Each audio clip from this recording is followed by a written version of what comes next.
It's 1898, and you're taking part in excavations in Saqqara. This place, not far away from Cairo, is full of ancient tombs and pyramids. You're in your Indiana Jones mood and hope to find something really phenomenal to become famous. Gold, manuscripts, treasure maps, mummies of famous pharaohs. Wait, a wooden bird? You're really disappointed as it looks like a regular toy. An old one, but still. Little do you know that years later, someone would propose that your bird was actually an ancient monoplane. So the artifact, nicknamed the Saqqara bird, is made of a sycamore tree. The birdie has a wingspan of just 7 inches and weighs around 40 grams. A perfect original souvenir from Egypt, I would say. It's over 2,000 years old and looks pretty plain, without any carvings of feathers or other intricate ornaments. It has a beak and eyes though, which makes our find look like a hawk, the emblem of the deity Horus. Its tail is rather unusual as it's squared, looks weirdly upright, and it seems like the sunken part of it was the place for a now missing piece. Humans love solving a good mystery, so there have been several attempts to explain the use of the birdie. First, quite simply, is that it was a ceremonial object. The second idea is that it was a toy for a child from some well-off family. It could have been some sort of boomerang, which was a popular concept in ancient Egypt. Then there was a theory that the bird had been used as a weather vane. But this one has been debunked as the figure doesn't have any holes or markings, except for the one made at the museum in Cairo to fix the exhibit on a stick. So there was no way to hang it in the past. Almost a century after the bird was found, Egyptologist Dr. Khalil Masiha proposed a new theory that it could have been a model of a monoplane. He believed the bird was missing a horizontal tailplane. Otherwise, it had its wings set at a right angle, similar to that of modern planes. It could have worked to generate the aerodynamic lift necessary for flights. Dr. Masiha also claimed that it was common at that time to place miniature models of technological inventions in tombs. So, did the ancient Egyptians really invent the plane in 200 BCE? That would make the Wright brothers, who are considered the inventors of aviation, really upset. They made one of their first flights only in 1903.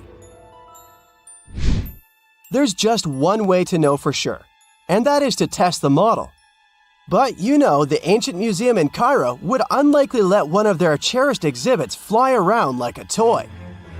That's why glider designer Martin Gregory built a similar model, this time of balsa wood, and concluded that even with the missing tailplane, the plane wasn't much of a flyer. Case solved? Not really. This didn't sound convincing enough to the History Channel, so they invited an aerodynamics expert to build another replica of the bird. He tested it in weather conditions similar to those in Egypt and was impressed with the little plane's abilities. So, if they did invent the prototype of a plane back in the times of pharaohs, it would be a good example of an oupart. That's an out-of-place artifact, an object that's way ahead of its time in terms of technology or history. And the Saqqara bird isn't the only example of such a revolutionary concept. In 1901, a group of divers retrieved the Antikythera mechanism from an underwater shipwreck near the Greek island of Antikythera. It's been dubbed the world's first analog computer, and it's currently dated around 100 BCE. The bronze mechanism could tell the position of the sun, moon, planets, and stars, as well as the lunar phase, the dates of upcoming solar eclipses, and even the speed at which the moon moves through the sky. No one's sure who used it and how or where it was made. But it's obvious that it's extremely precise and way too advanced for its time. The first flushing toilets in the world were invented in the middle of the 20th century. Just kidding. The ancient Minoans on the Mediterranean island of Crete and the Indus Valley civilization both came up with this brilliant invention at the same time, around 4,000 years ago. The plumbing and sanitation were so well done that no one managed to design anything better until 2,000 years later. One ancient Minoan lavatory was discovered at the Palace of Knossos. It looks like it had a wooden seat set over a tunnel that directed water from a rooftop reservoir to an underground sewer. Other varieties got water from jugs. Only the super rich people could afford all this glory. So if you wanted to shop for real estate back then, the flushing toilet would be a telltale sign you were in the rich neighborhood. Automated doors became a cool, seemingly new invention back in 1931. But the technology behind them is actually much older. Think the 1st century CE old. Mathematician and engineer Heron of Alexandria came up with a hydraulic system to open and close temple doors. To bring it into action, you need to light a fire to produce heat. There was a brass pot under the fire, half filled with water. The inventor connected the brass pot to containers that acted as weights. When the fire was burning, the water moved into the containers. They went down and pulled the ropes. It was nothing like a supermarket door that opens in front of you before you even have time to think. Heron's door took hours to open, and there was no way to stop the process. That's why they only opened the doors once a day before people entered the temple, to add some mysticism at the temple during ceremonies. Spooky. Looks like the first ever battery was invented in Baghdad around 2,000 years ago. A German archaeologist found this oval-shaped clay jar in 1938. Scientists are still not sure what purpose it served and who exactly invented it. There is a theory that it was used for electroplating objects with precious metals. When they filled it with a weak acid like vinegar, the battery produced around 1 volt of electricity. Another theory says it was a vessel for sacred scrolls. Would you like to buy contact lenses designed by Leonardo da Vinci himself? In 1508, he invented a glass lens with a funnel on one side. You were supposed to wear it with water inside to improve your vision. Sounds a bit uncomfortable, doesn't it? So, around a century later, French scientist René Descartes decided to improve the idea and make the cornea contact the future lenses. Contacts because they contact your eyes, get it? The glass tube with liquid did help improve vision, but blinking was sadly impossible. 2.5 centuries later, new technologies in the glass industry let scientists design contacts that would fit in the eye and even let the wearer blink. Thanks, guys! Still, those lenses were made of heavy blown glass and didn't let the eye breathe. About 50 years later, contacts became plastic, lightweight, unbreakable, and scratch-resistant, but still covering the entire eye. And then, in 1948, an English optical technician accidentally sanded down a plastic lens and figured out they'd still be in place even if they covered only the cornea. Imagine you're living in 19th century London and need to send a message to New York. It would have taken about 10 days to get there by ship. So when delivery time went from days to hours in 1858, it was a true sensation. The first message was sent by Queen Victoria herself. It was all made possible thanks to the transatlantic telegraph cable, running under the ocean. Sadly, the new cool invention only lasted a few weeks. It took years to bring it back to life. Egyptologists have been digging around every inch of the Great Pyramid for ages. Yet somehow, they overlooked this stunning pink granite bathtub buried a few miles next to it. And here's the deal. This mysterious oval tube lying next to the Khufu pyramid for years may provide evidence that the Egyptians built the pyramids not only for monumental purposes, but also to generate electricity, experimenting with it long before Alessandro Volta and Thomas Edison. The Giza Plateau is famous for its 3 pyramids, Khufu, Khafre, and Menkaure.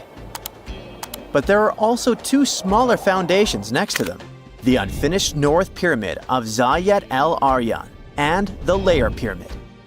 Some researchers say these buildings were never finished, while others think they were destroyed for more mysterious reasons. One of these reasons might have to do with the original usage of the Giza pyramids, the idea that they were used as an electricity generator.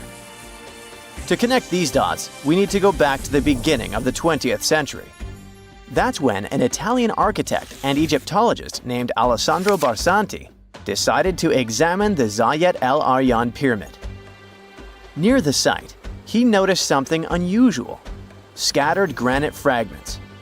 To a casual passerby, these might have seemed insignificant, but Barsanti recognized the signs. You see, ancient Egyptians often used sites to prepare stones before transporting them to their final destinations. The fact that there was granite on the ground intrigued him. Granite was a more expensive material than the limestone typically used for pyramids, which suggested that it might have been intended for an important and possibly hidden structure. At a depth of 68 feet, they encountered a huge pink granite block. He kept going with the excavations, and they revealed ancient inscriptions carved into the stones. They sent the drawing to experts, but no one could decipher what they meant. Were they instruction sets to something? That's when Barsanti made his biggest discovery. He found an oval-shaped vat carved from pink granite and polished to a mirror-like finish. The thing is, the vat had been carefully sealed. When they opened it, they found a thin black residue along the walls. I'm thinking something in the lines of a black oily substance. This discovery raised many questions for him.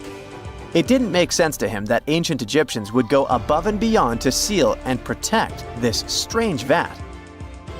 By 1911, Barsanti had to abandon his effort to figure out what was the deal with that mysterious pit.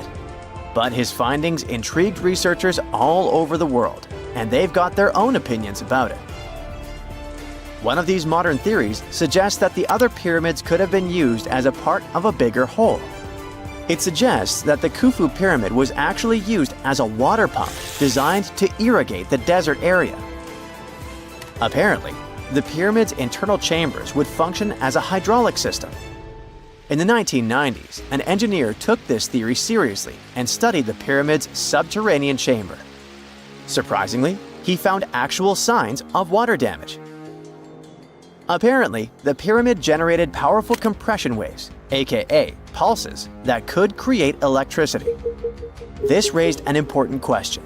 Could the ancient Egyptians have used the pyramids as a generator in order to produce electricity? On paper, that was proven to be possible. But hey, agreeing on the original use of the pyramids is probably one of the most difficult things in the world. So, we're still not 100% sure about this. Apart from that, Egypt is a playground for important discoveries regarding humanity's past. I mean, scientists have just discovered what looks like a cosmic command center, similar to that room from the Doctor Strange movies. They discovered an L-shaped astronomical observatory, measuring around 9,000 square feet, dating back to the 6th century BCE. Definitely the first and largest of its kind from that era. The mud brick structure housed tools used for calculating dates related to ancient Egyptian rites, royal coronations, and agricultural plans. This observatory is located in the archaeological site known as the Temple of Phuto, just 50 miles east of Alexandria. It's pretty impressive. The structure was designed so that you'd get inside the room through an east-facing entrance. This way, you'd get to see the sunrise. Once inside, you'd find a pretty huge shadow clock, used to tell time by tracking the movement of shadows inside the room. This variant of a sundial clock was nearly 16 feet long. That was quite an exciting discovery. Another interesting one was that scientists and Egyptologists have discovered the first ever pregnant mummy. Now, even if we know quite a lot about mummification processes, we keep making discoveries that open new doors into the lives of ancient Egyptians. It took so long for someone to find out this mummy was expecting at the time she was embalmed because she was placed in a male's coffin. More specifically, a male priest. Historians say that during the 19th century, a lot of traders mixed coffins up in order to sell them. Yes, that means they opened them and switched mummies to please their buyers. It was a complete surprise because they were hoping to study more about ancient health issues when they opened this coffin up. But they had another special research on their hands: prenatal practices in ancient Egypt. This mummified woman, who lived about 2,000 years ago, was from 20 to 30 years old when she passed away. She was found in Thebes, and her remains were incredibly well preserved. You see, mummification recipes varied across Egypt. In this woman's case, researchers could tell she was a member of the high society since she was buried with special amulets. But since mummification methodologies differed so much between cities and time periods, they still have to dig further to understand why she was embalmed along with her baby. Speaking of mummies, scientists were digging up a final resting place in Saqqara, also in Egypt, and they unearthed two embalming workshops. One was for humans and the other for sacred animals. Apparently, the workshops date back to about 2,400 years ago. They were equipped with stone beds, clay pots, and ritual vessels. Everything you needed to mummify. But that's not all. Archaeologists also stumbled upon cheese stored in jars behind tombs that were over 3,000 years old. Yep, cheese. This shows that the ancient Egyptians were pretty savvy when it came to preserving food, too. They knew how to store stuff for the long haul, not just the mummies. It really shows how they applied their preservation skills to both food and bodies, giving us a glimpse into their impressive technological know-how. Scientists have also found one of Egypt's oldest complete mummies, and to their surprise, it was completely covered in gold. You see, Egyptian mummies covered in gold are already a rare thing, but they weren't expecting it to be the oldest one ever found. The mummy was quite well preserved, and they could identify that it was the remains of a wealthy man called Hekashepes. Many symbols show that he was important and wealthy, like the band he wore on his head and the bracelet on his chest. He was also dressed in a tunic wrapped with a belt, which was a way to preserve the good appearance of a person after they passed away. To reveal it, they had to open the final resting place with mortar. Basically, it was like they were opening a time machine, just as the ancient Egyptians did 4,300 years ago. If you think about it, it's almost like entering a time capsule. Enough about mummies. Scientists also found something very exciting hovering above the pyramids. They had to use a fancy top-notch radar known as LARID, aka Low Altitude Long Range Ionospheric Radar, which can see these invisible waves far away into the sky. LARID helped them discover giant plasma bubbles floating in the air above the pyramids. These bubbles are called plasma bubbles, and they wreak havoc on modern technologies. I mean, they can disrupt GPS and phone signals for hundreds of kilometers in diameter from where they're located. These bubbles are massive, sometimes as big as cities, and they're caused by the sudden depletion of charged particles in the ionosphere. So, instead of spreading out evenly throughout the ionosphere, they stick together in this wave-like form. This was a pretty important discovery because it can help scientists understand how to prevent these waves from messing with our technology. You have heard about Nikola Tesla. You have definitely heard about the Great Pyramids in Egypt. But what if I told you that Tesla may have probably uncovered the ancient mysteries surrounding the pyramids? Wait, what? Is this a crossover episode? Nope. It's highly probable that the secrets of the pyramids are hidden in plain sight. But first, let's recap what we know about the pyramids. What's so mysterious about them? I mean, they are just old quirky buildings, aren't they? One of the biggest questions is how they were built. Some people think that the pyramids were created by people using only their hands and muscles. But others think that there might have been some kind of crazy energy source that we don't know about yet. Like, what if aliens helped out or something? Just kidding, but this idea of some unknown energy source being used to build the pyramids has been around for ages. Even in old texts, like the pyramid texts, it talks about how the gods gave us something to build a great power. So maybe there was something really powerful and mysterious going on back then? Who knows? Back in the early 1900s, he got obsessed with the Great Pyramids of Egypt. He read numerous books about these ancient structures and was blown away by how much energy they seemed to have. At that time, not many people knew much about electricity, and Tesla started to wonder if there was some kind of advanced tech hidden in the pyramids. He had an idea that the power of the pyramids had to do with electromagnetism, and he put a lot of time and effort into trying to figure out the mystery. Tesla had some pretty unusual theories about the Great Pyramids. He thought that they could actually store and move electricity, which could then be used to power up the areas around them. He also had this theory that the pyramids were built using some kind of crystal energy. He believed that the chambers inside the pyramids could have these super powerful crystals that could control the electromagnetic fields. But that's not all. Tesla also had this idea that the materials used to make the pyramids had properties that allowed them to trap energy from the sun and the moon. And not just a little bit of energy. He thought that the pyramid could actually create this massive energy field that could light up whole cities or even brighten up dark places. He thought that the pyramids could be used as giant power plants to generate electricity and run machines. Tesla even believed that the pyramids were somehow linked to cosmic energy, which could be used for spiritual enlightenment and healing. How very new age of him. Anyway, Tesla wasn't just pulling these ideas out of thin air. He was seriously into studying everything he could about the pyramids, from ancient artifacts and texts to hieroglyphs and drawings. And he came up with this idea that the pyramids were designed to be energy amplifiers, and some kind of unknown energy source was used during their construction. Some people thought Tesla was eccentric for coming up with these theories, but his ideas have actually had a huge impact on the way we think about the pyramids today. Researchers and scholars have been digging into his theories for years and using them to uncover some of the biggest mysteries surrounding these ancient structures.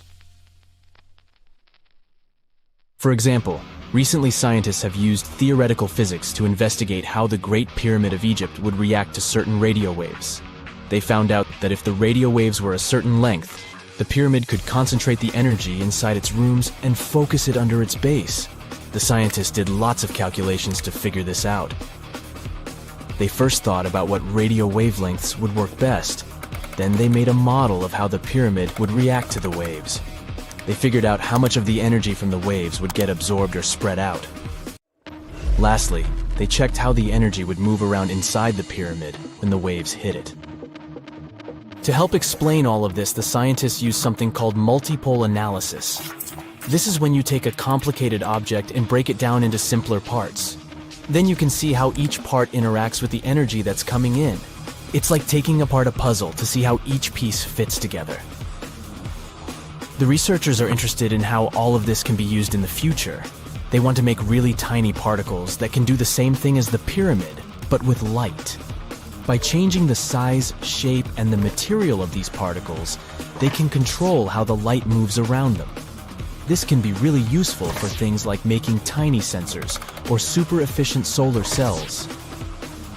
The scientists had to make some guesses when they were doing their research. They assumed that there weren't any hidden spaces inside the pyramid, and that the material used to build it was all the same. But even with these guesses, they still made some pretty impressive discoveries. But the pyramid study is not the only proof that Tesla was ahead of his time. There are more Tesla's projects that seemed unrealistic at the time, but that scientists and enthusiasts reevaluate and try to implement today. Let's talk about Tesla's most ambitious project, the Wardenclyffe Transmission Tower. Back in 1900, Tesla was already a big shot when it came to electrical engineering in America. People were blown away by his amazing inventions and the fact that he managed to outdo Thomas Edison in the battle of currents. However, Tesla wasn't content to rest on his laurels. He decided to embark on his most ambitious project yet, the transmission tower at Wardenclyffe. It was built between 1901 and 1905, and it was based on one of Tesla's breakthrough ideas. He had a vision to make the impossible possible by creating a global wireless communication system. It would use Earth itself as a conductor, transmitting music, news, stock market reports, secured military communications, and even facsimile images. Does it sound familiar? Right, it sounds just like the internet that we use today, only without the use of any wires. But Tesla had a much bigger dream in mind: to transmit power wirelessly. He already proved that high-frequency signals could be sent without any wires using his Tesla coil transformers, and this sparked his obsession with wireless energy transmission. His vision was to not only transform the way we communicate, but also to find a way to transfer power currents globally by tapping into the Earth's natural energy. Tesla believed that there was an abundance of free energy all around us that could be used for humanity's benefit. In 1899, he conducted some top-secret experiments and got convinced that it was possible to transmit electrical power through the Earth's upper atmosphere. This is actually how the Wardenclyffe Tower was created. It was supposed to be the prototype station for a network of towers all over the globe that would provide the whole world with wireless energy. Unfortunately, Tesla didn't have the resources or the patience of his investors to bring this project to fruition. It ran into all sorts of financial problems and roadblocks, and in 1917, the unfinished tower was finally torn down for scrap metal to pay off Tesla's mounting debts. Now it remains a sad reminder that even the greatest minds can sometimes fall short of their dreams. The original red brick laboratory, however, is still there, and it is the only Tesla lab that has survived. Fun fact, in 2017, a film crew made a crazy discovery. They used ground-penetrating radar to explore the area around Wardenclyffe, and they found a whole series of tunnels stretching for hundreds of feet underneath the site. Nobody knows exactly what these tunnels were used for, but people have been speculating for years that they were part of Tesla's grand plan. Wardenclyffe, of course, is a major landmark for Tesla enthusiasts from all over the world. Who knows? Maybe someone will finally crack the mystery of the tunnels one day. But even if they don't, the legacy of Tesla and his amazing ideas lives on. There are mysterious plasma bubbles floating around the pyramids of Giza. As bizarre as that might sound, let's get one thing clear right off the bat. There's nothing extraterrestrial going on here. Plasma bubbles are those weather anomalies that form in a layer of Earth's atmosphere called the ionosphere. This is an invisible layer surrounding our planet that stretches roughly from 50 to 400 miles above Earth's surface, right at the edge of space. In this layer, the sun, being the giant hot power that it is, basically cooks gases, splitting them into electrically charged particles called plasma. Here's where it gets interesting. At night, especially near the equator, these charged particles get disturbed, and when a bunch of them suddenly vanish at the same time, it forms what we call a plasma bubble. Imagine it like a big empty pocket where the plasma is missing or its quantity is lowered. But it's only considered a plasma bubble if this phenomenon occurs on a large scale, typically around 62 miles in size. If you're already packing your suitcase for Egypt and have put binoculars to look at the tips of the pyramids, I'm sorry to say that we can't see these plasma bubbles with the unaided eye. It's all happening way above our heads, completely invisible to us.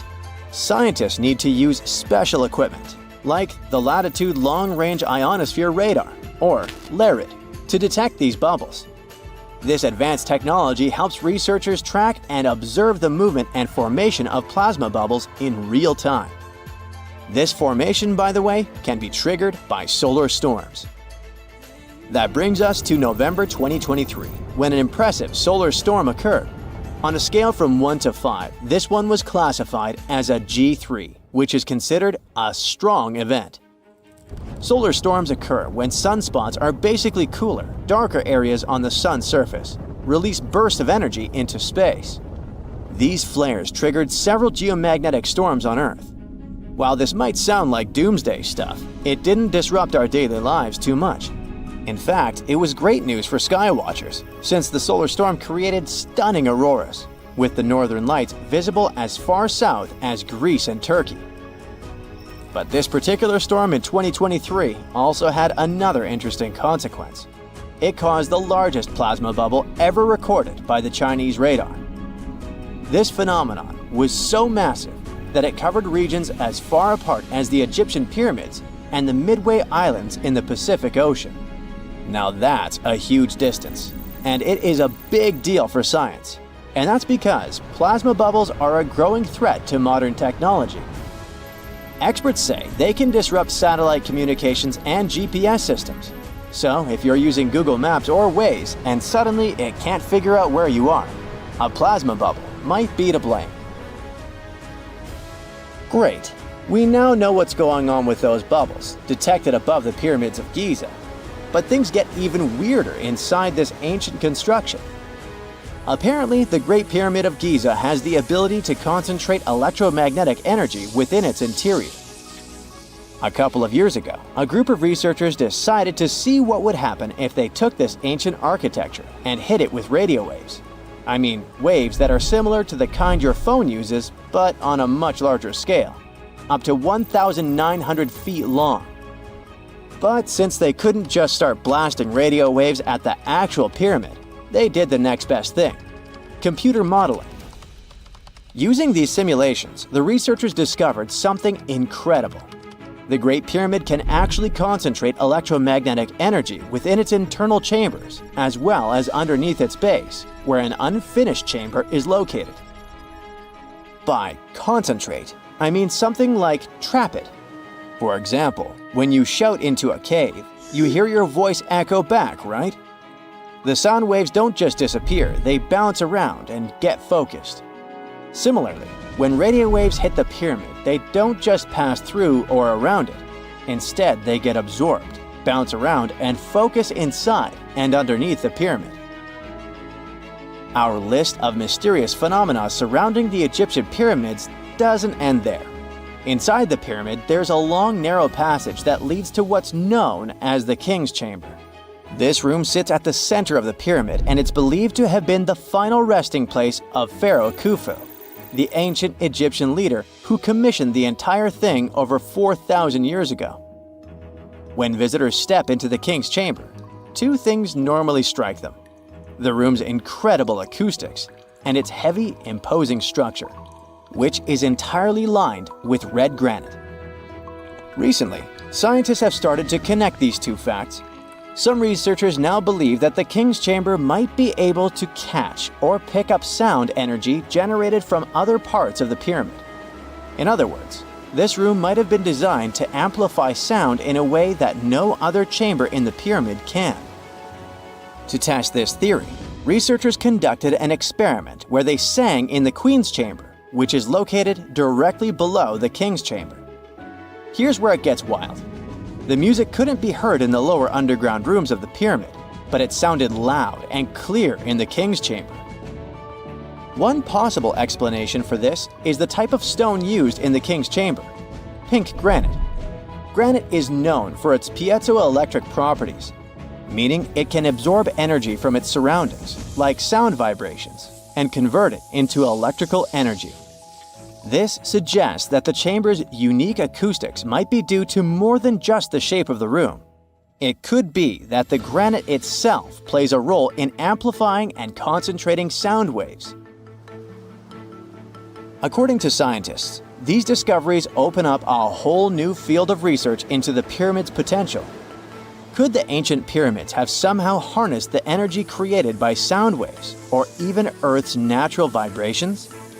It might sound far-fetched, but considering the granite's piezoelectric properties are well documented in modern science, it's not entirely impossible. Who knows? Maybe we've only just scratched the surface of what the pyramids were truly capable of. Speaking of just scratching the surface, there's even more to think about, like how the pyramids ended up in such a perfect location. It seems the builders lined up the Great Pyramid with the cardinal points, meaning its sides are almost perfectly aligned with the four main directions: north, south, east, and west. There are many theories about how they did it, but one study suggests that Egyptians might have used the fall equinox to achieve this perfect alignment. During the equinox, the sun rises and sets directly in the east and west. It probably made it easier for builders to use the sun's position as a guide.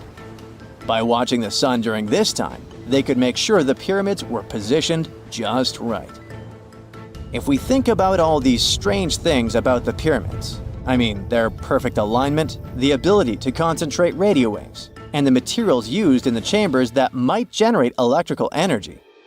Could the real purpose of the pyramids actually be much more complex than just being tombs?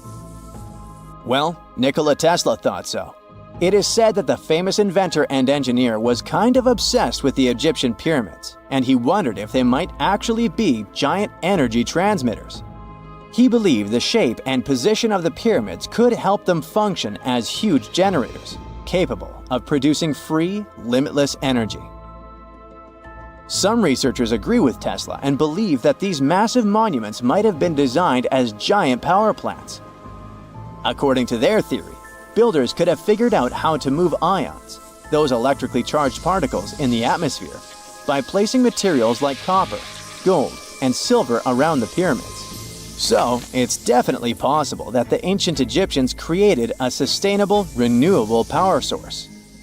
Although this is a very interesting thought, we haven't been able to confirm this theory, and the true purpose of the pyramids remain one of humanity's biggest mysteries.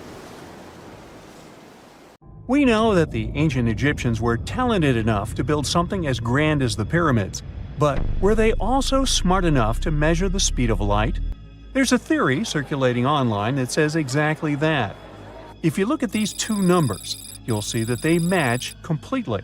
The first one is the speed of light in a vacuum measured in meters, and the second one is the latitude of the Great Pyramid of Giza. So, was it done on purpose, or is it just a coincidence? Well, happily, we can tell you that it's actually just a coincidence, not another conspiracy thingy. The Great Pyramid is just one of the many places in the world that share the same latitude.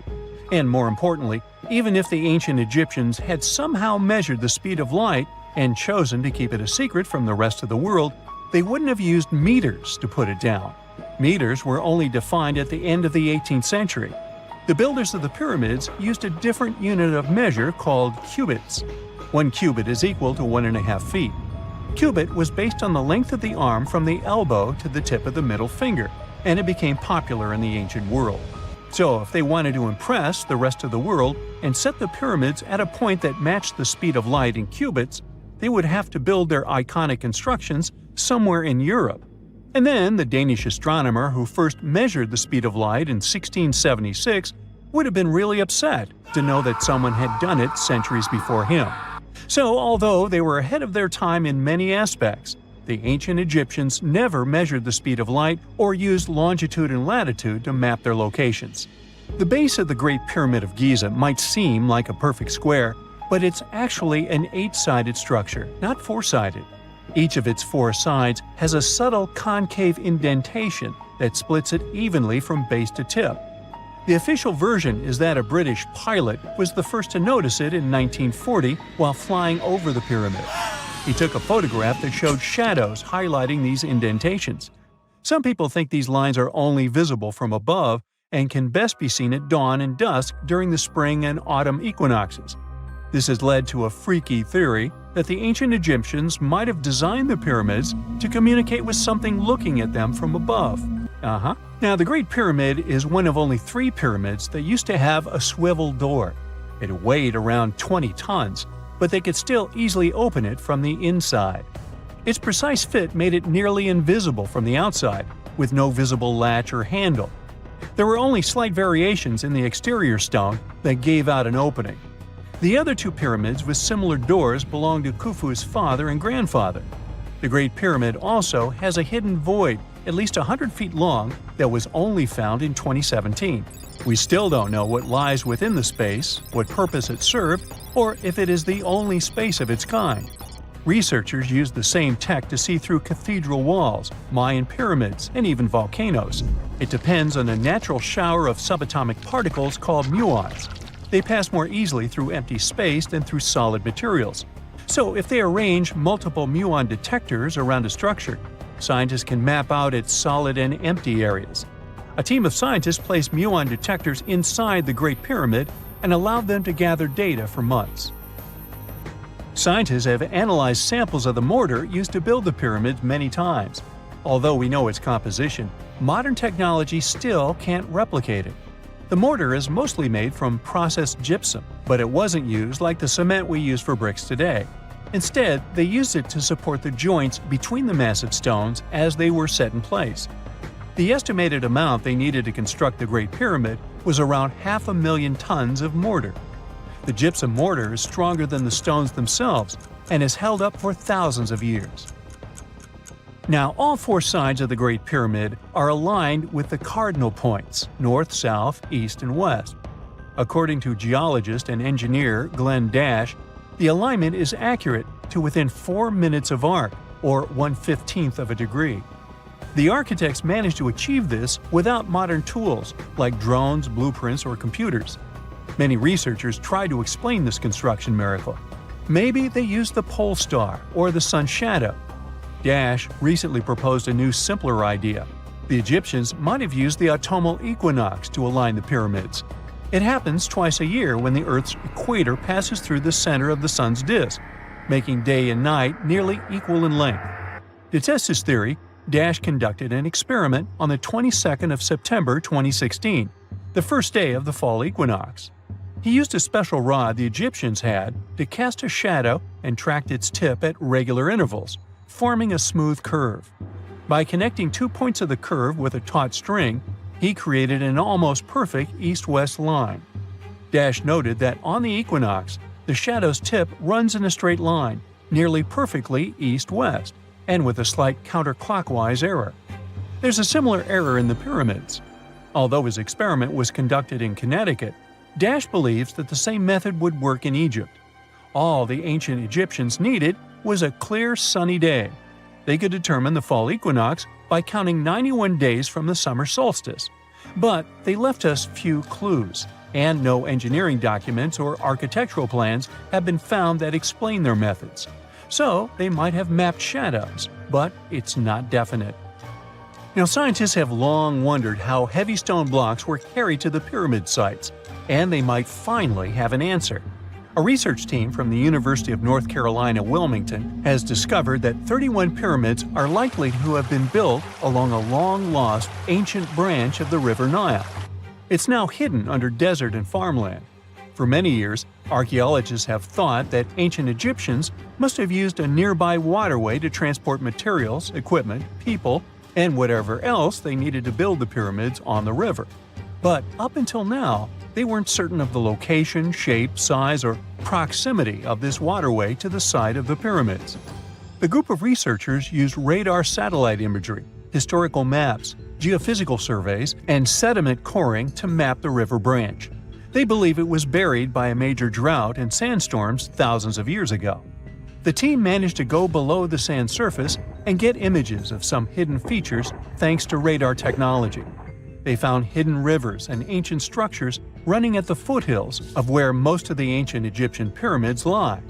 The discovery of this extinct river branch helps explain the high pyramid density between Giza and Lisht, in what is now an inhospitable area of the Sahara Desert.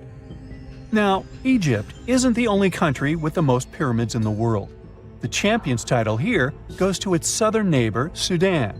It has between 200 and 255 pyramids, compared to Egypt's measly 138. They were built by members of the Kingdom of Kush, an ancient civilization that ruled the lands along the Nile River many years ago. They started erecting pyramids around 500 years after the Egyptians had stopped doing it. Their pyramids are much smaller than the Egyptian ones, but were built for the same purposes. Archaeologists are still working to find out how the pyramids in the Sudan were built, how long it took to complete them, and what happened to their society. Something strange is lurking beneath the sands of Giza, and scientists have no idea what it is. Archaeologists just found a hidden structure near the Great Pyramid using advanced ground scanning technology. What's inside? Nobody knows, but excavations are already underway. The Great Pyramid of Giza is one of the most famous monuments on Earth, but it doesn't stand alone.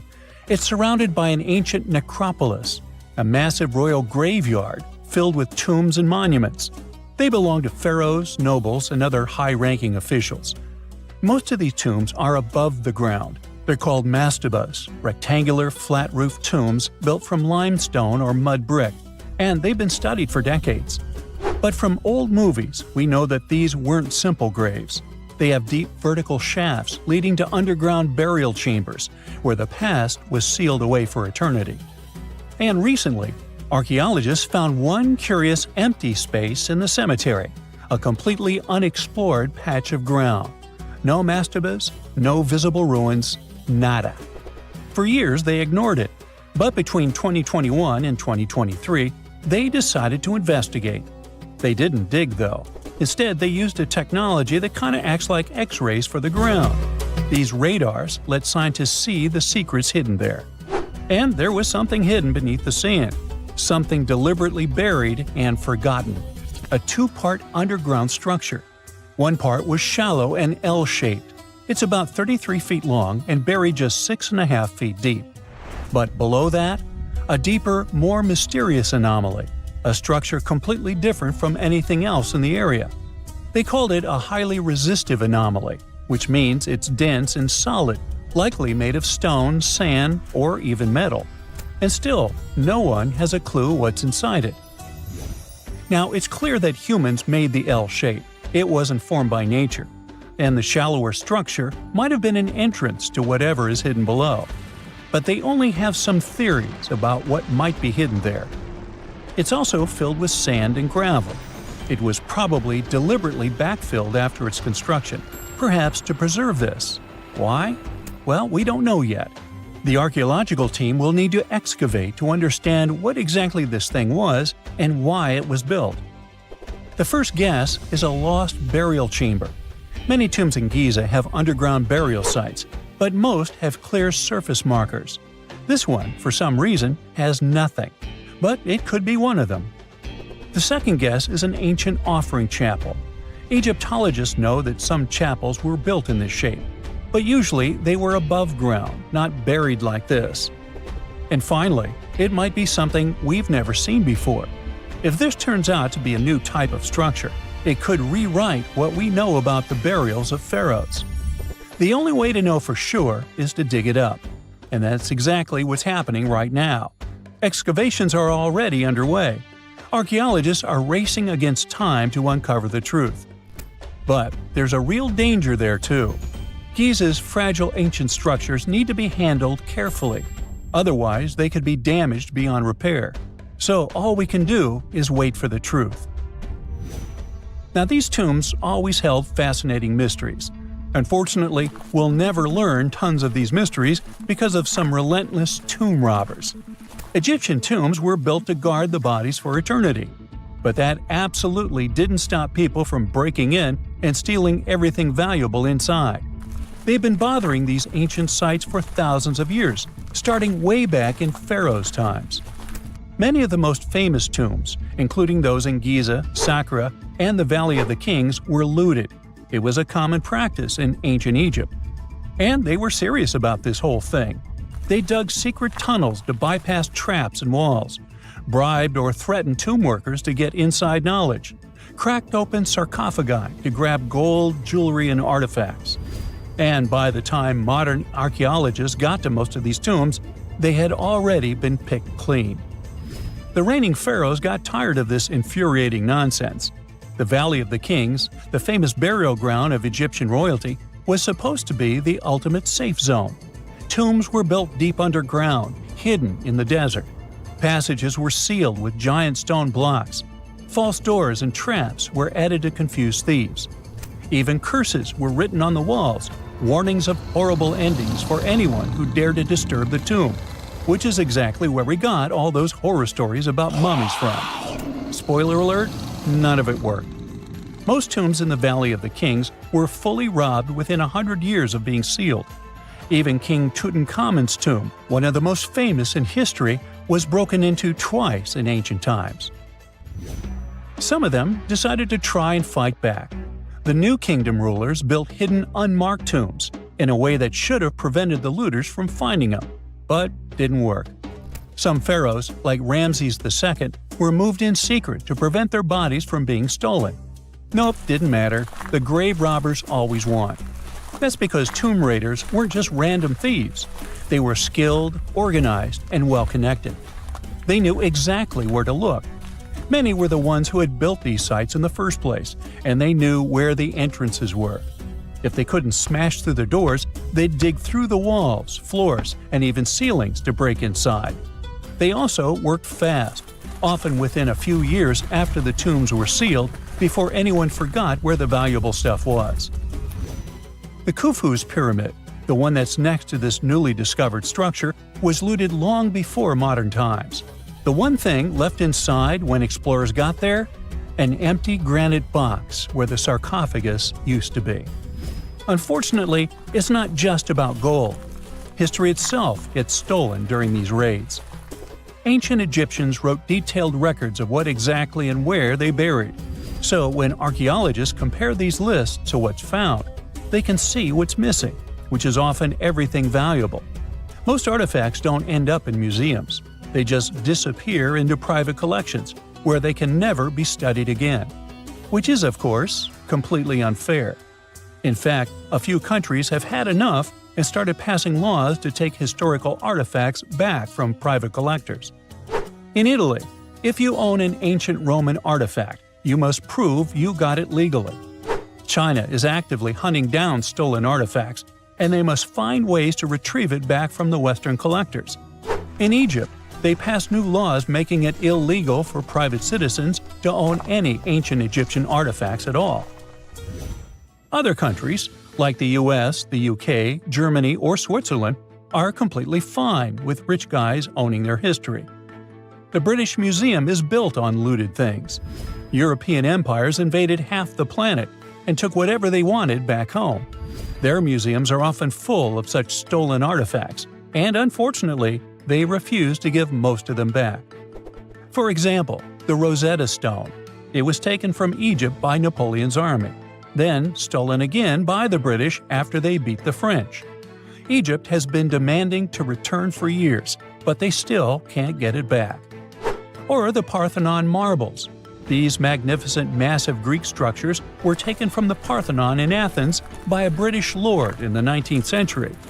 Greece has been begging for them back ever since, but the UK doesn't feel like it. Not to mention tons of Mesoamerican artifacts scattered in various museums across the world. European explorers raided Mayan and Aztec temples, took statues, jewelry, and sacred objects, and now Mexico is fighting to get them back. Well, wouldn't it be surprising even if this mysterious underground chamber has somehow been looted already? But if it's a newly found place, could it be one of the few that escaped the hands of grave robbers? Could there still be ancient artifacts, untouched for 4,500 years? We can only hope that those guys didn't get there first.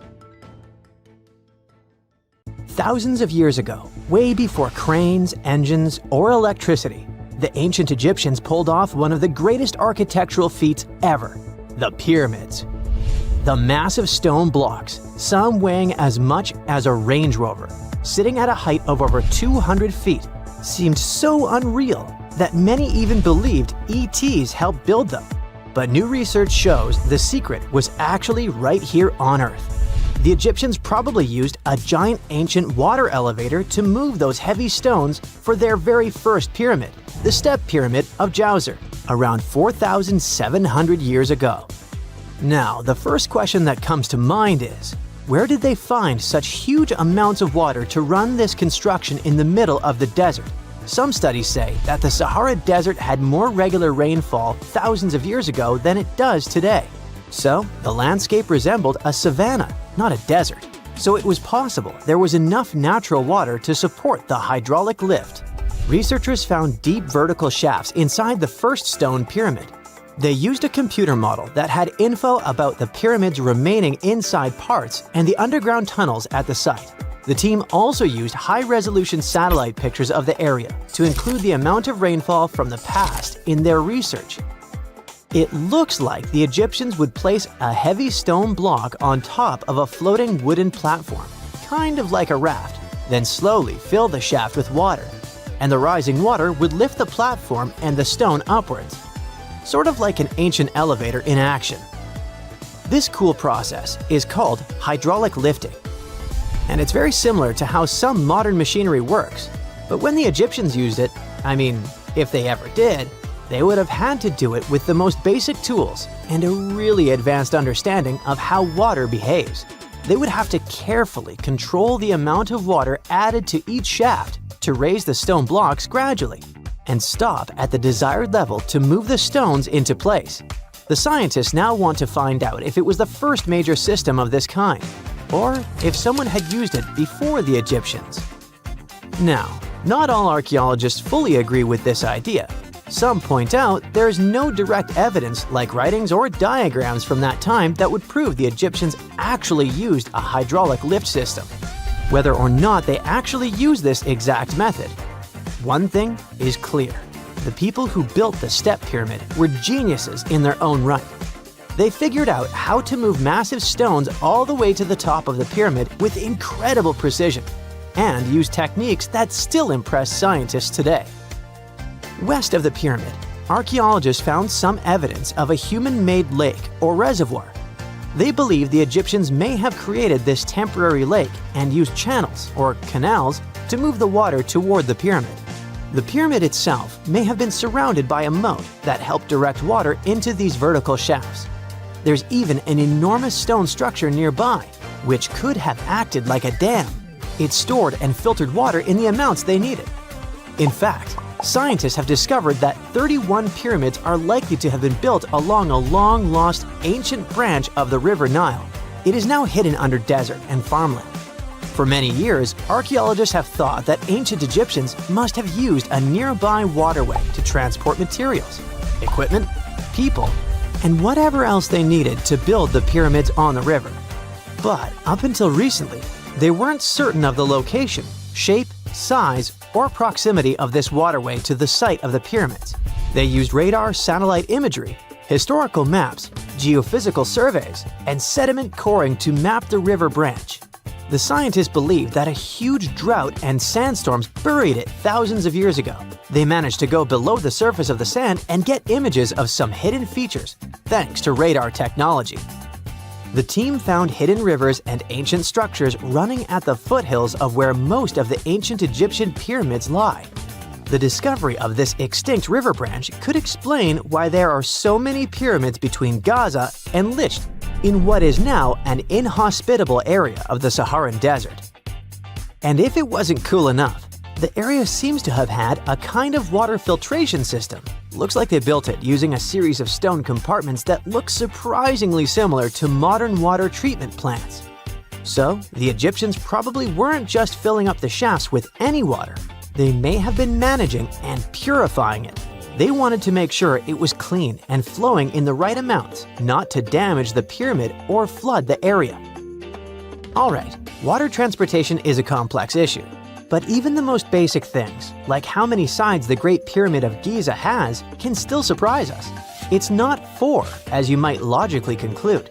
It's not even 5 or 3, but 8. In 1926, a British pilot flew over the pyramid and took photos from above, and only then officially confirmed it. From that high-up view, he noticed that each of the pyramid's 4 faces is slightly indented down the middle, from top to bottom. These shallow inward dips make each face split into 2 halves, turning the pyramid into something more like an octagon. That indentation is so subtle you'd never see it standing next to the pyramid, but from the air, it becomes obvious.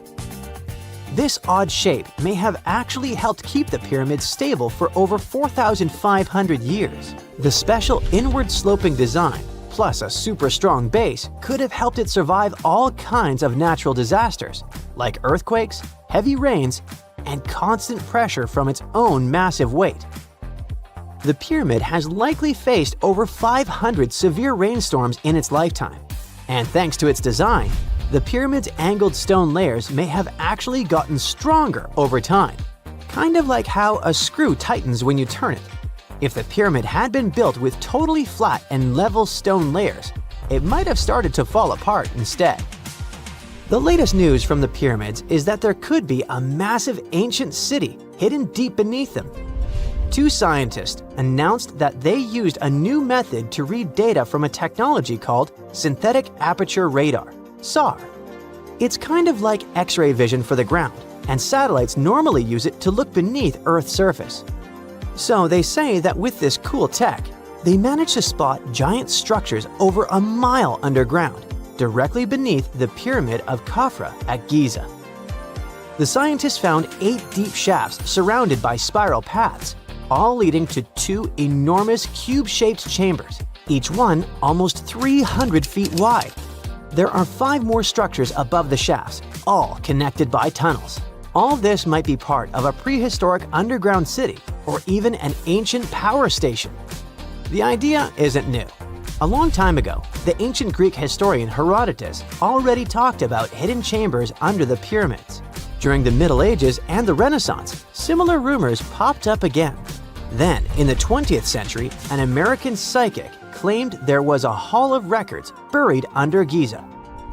This new case is different because the people who announced it have real scientific backgrounds, hold doctorates, and claim to have invented a new type of scanning method. But still, many experts are skeptical about this finding. No one has officially proved or tested this new technology that they rely on. They base their reconstructions on imaginative guesses and not hard evidence. And most importantly, the claims don't fit with what archaeologists already know about the area from actual excavations. So until there's solid, peer-reviewed evidence, the idea of a lost city under the pyramids will remain just an idea. If there's a question that still baffles archaeologists to this day, it's this one. How did the ancient Egyptians build those magnificent pyramids? As far as we know today, their resources were quite limited, especially in terms of tools and building materials. We still don't have a fully satisfying answer, but hey, we've got some pretty amazing theories worth considering. The leading contender among these theories involves the clever Egyptians employing a sneaky strategy. Now picture this. They constructed a slanted and curving mound made of bricks, earth, and sand encircling the pyramid to be. As the pyramid grew taller and taller, they simply increased the height and length of this wacky structure. It's like they were playing an ancient game of Jenga. Now, how did they get those massive stone blocks up there? Well, according to the legendary ancient Greek historian Herodotus, they used sleds, rollers, and levers. It sounds like they turned construction into a supersized game of tug-of-war. And guess what? Herodotus also claimed that the Great Pyramid, the one from Giza, the granddaddy of them all, took a whopping 20 years to build. There's more. Herodotus also dropped a mind-boggling number on us. 100,000 men were supposedly involved in this pyramid extravaganza.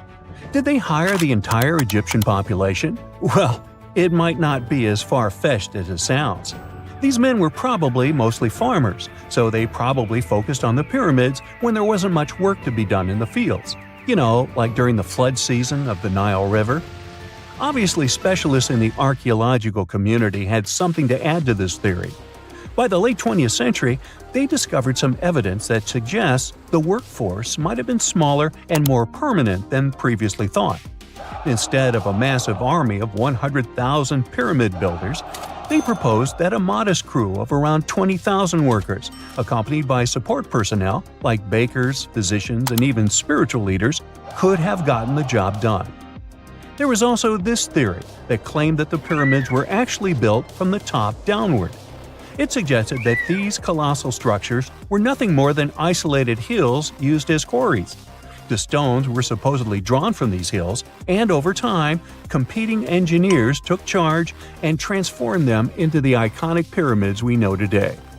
Now, before you dismiss this theory as a wild fantasy, some folks thought it wasn't completely crazy. After all, there are instances where isolated hills exist, so maybe this theory had a tiny glimmer of truth. Whether it involved ramp building or ingenious work schedules, one thing is clear. Those pyramids have definitely left their mark on history and on our imaginations.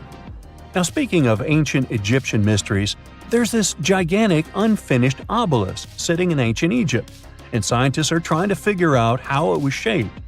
Now, some people suggest that our industrious ancestors used handheld pounders to get the job done. One expert has a different take on the matter, though. He argues that if we take a closer look at the pattern left behind by the shaping tool, we'll notice something peculiar. The walls of the trenches surrounding the obelisk display a neat and even pattern, which is pretty unlikely if they were pounded away by mere mortal hands. According to this expert, those horizontal striations are usually the result of a tool that takes breaks while removing material, leaving its mark on the surface. But wait, there's more. Imagine the tool being rocked back and forth against the trench walls, clearing away the waste to keep the trench from narrowing. Well, in that case, the tool might have left some funky horizontal striations where it was pressed against the sidewall. This sounds like some fancy technology at play, don't you think? And guess what? The dynastic Egyptians probably didn't have access to that kind of know-how. Another famous Egyptologist from way back also uncovered a bunch of core drills during his adventures. Although the actual drill bits are missing, his collection houses these particular core remnants made of limestone, alabaster, and even granite. These constructions aren't the only amazing thing the ancient Egyptians left behind, though. As it turns out, the Egyptians were the genius minds behind the creation of the handheld mirror. Yeah, that little mirror you use every day to check yourself out. But here's the twist. These mirrors are like pieces of art. They were decorated with inscriptions and figures. But that's not all. The Egyptians had a serious concern with their appearance. They knew the importance of personal hygiene and looking fabulous.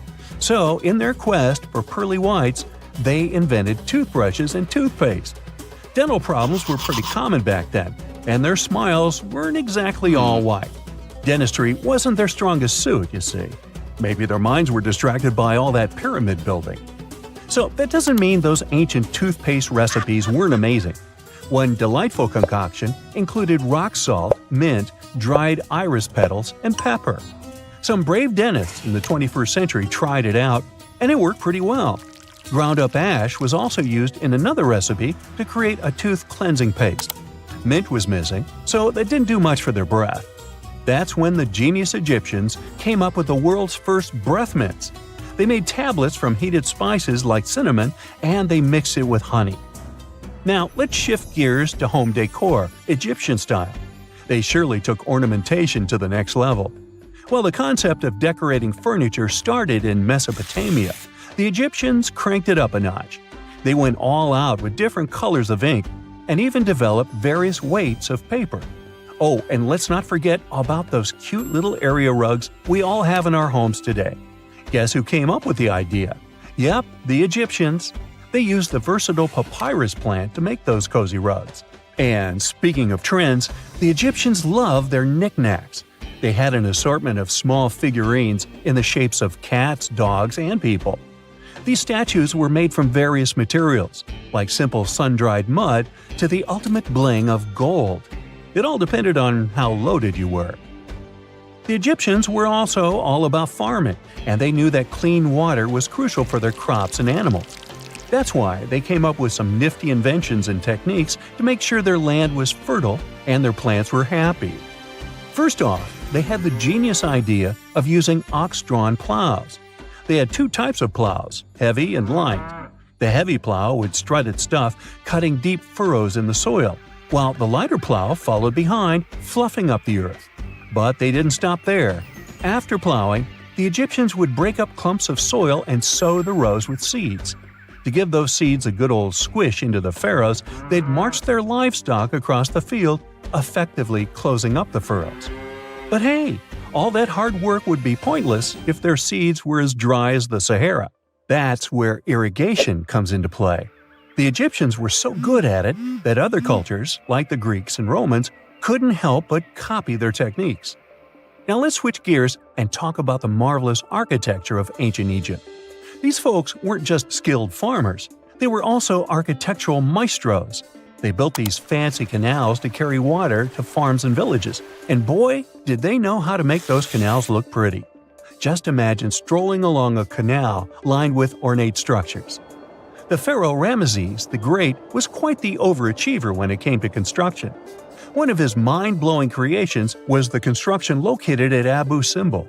This building was designed so that twice a year, the sun would shine directly into it and illuminate the statues of Ramesses. And let's not forget about the corbelled arch. Without this architectural gem, we'd be missing out on some mind-boggling structures like the Great Pyramid. The Egyptians knew how to make things stand tall and proud, thanks to their engineering and construction wizardry. They built grand halls and inner sanctums that make your jaw drop, and some of these temples doubled as astronomical observatories. Consider the Great Pyramids, one of the original 7 wonders of the world and the only one that still exists today. Did you know that the pyramids of Giza weren't the only pyramids out there? And they weren't even the first ones. First, there were the pretty good pyramids, but they didn't catch on. Nah, I made that up. Back to the story. In ancient Egypt, it was believed that kings were chosen by gods to serve on earth as their mediators. In the afterlife, they were expected to become gods themselves. The pyramid complex was built to make sure that the king had everything they might need in the afterlife. The complex included the pyramid, a palace, and temples. The tomb in the pyramid, where the king was buried, was filled with many things they might need, like furniture, food, and gold vessels. Actually, the first pyramid had been built 80 years before the first pyramid of Giza appeared. Overall, there were around 100 of them. Some weren't finished though, since the construction took a while and not every pharaoh lived long enough to see the end of the construction. And now let's talk about the construction itself. The biggest of the pyramids of Giza is as tall as a 40-story building. So how on earth did they manage to build a structure that massive 5,000 years ago, long before machines and other equipment appeared? Well, let's figure it out. So Pharaoh Khufu ascended the throne around 2575 BCE, and his architects started the construction of the oldest and biggest of the pyramids of Giza. He figured that over 2 million limestone blocks had to be used to build the pyramid, each weighing around 2.5 tons, around the weight of a rhino. The architect wanted to finish the construction in 20 years. To make it possible, a stone had to be carried and pushed into place every 4 minutes, 24 hours a day, 7 days a week, and 365 days a year, except leap year. So obviously, a lot of workers were needed to make it happen. Many believe that it was enslaved people who worked at the pyramid's construction site, but that's not true. Workers came from all over Egypt to contribute to the project. All in all, around 25,000 of them. The Egyptians were doing all kinds of work, starting with manual labor and crafting tools to administrative work. They all worked around 10 hours a day.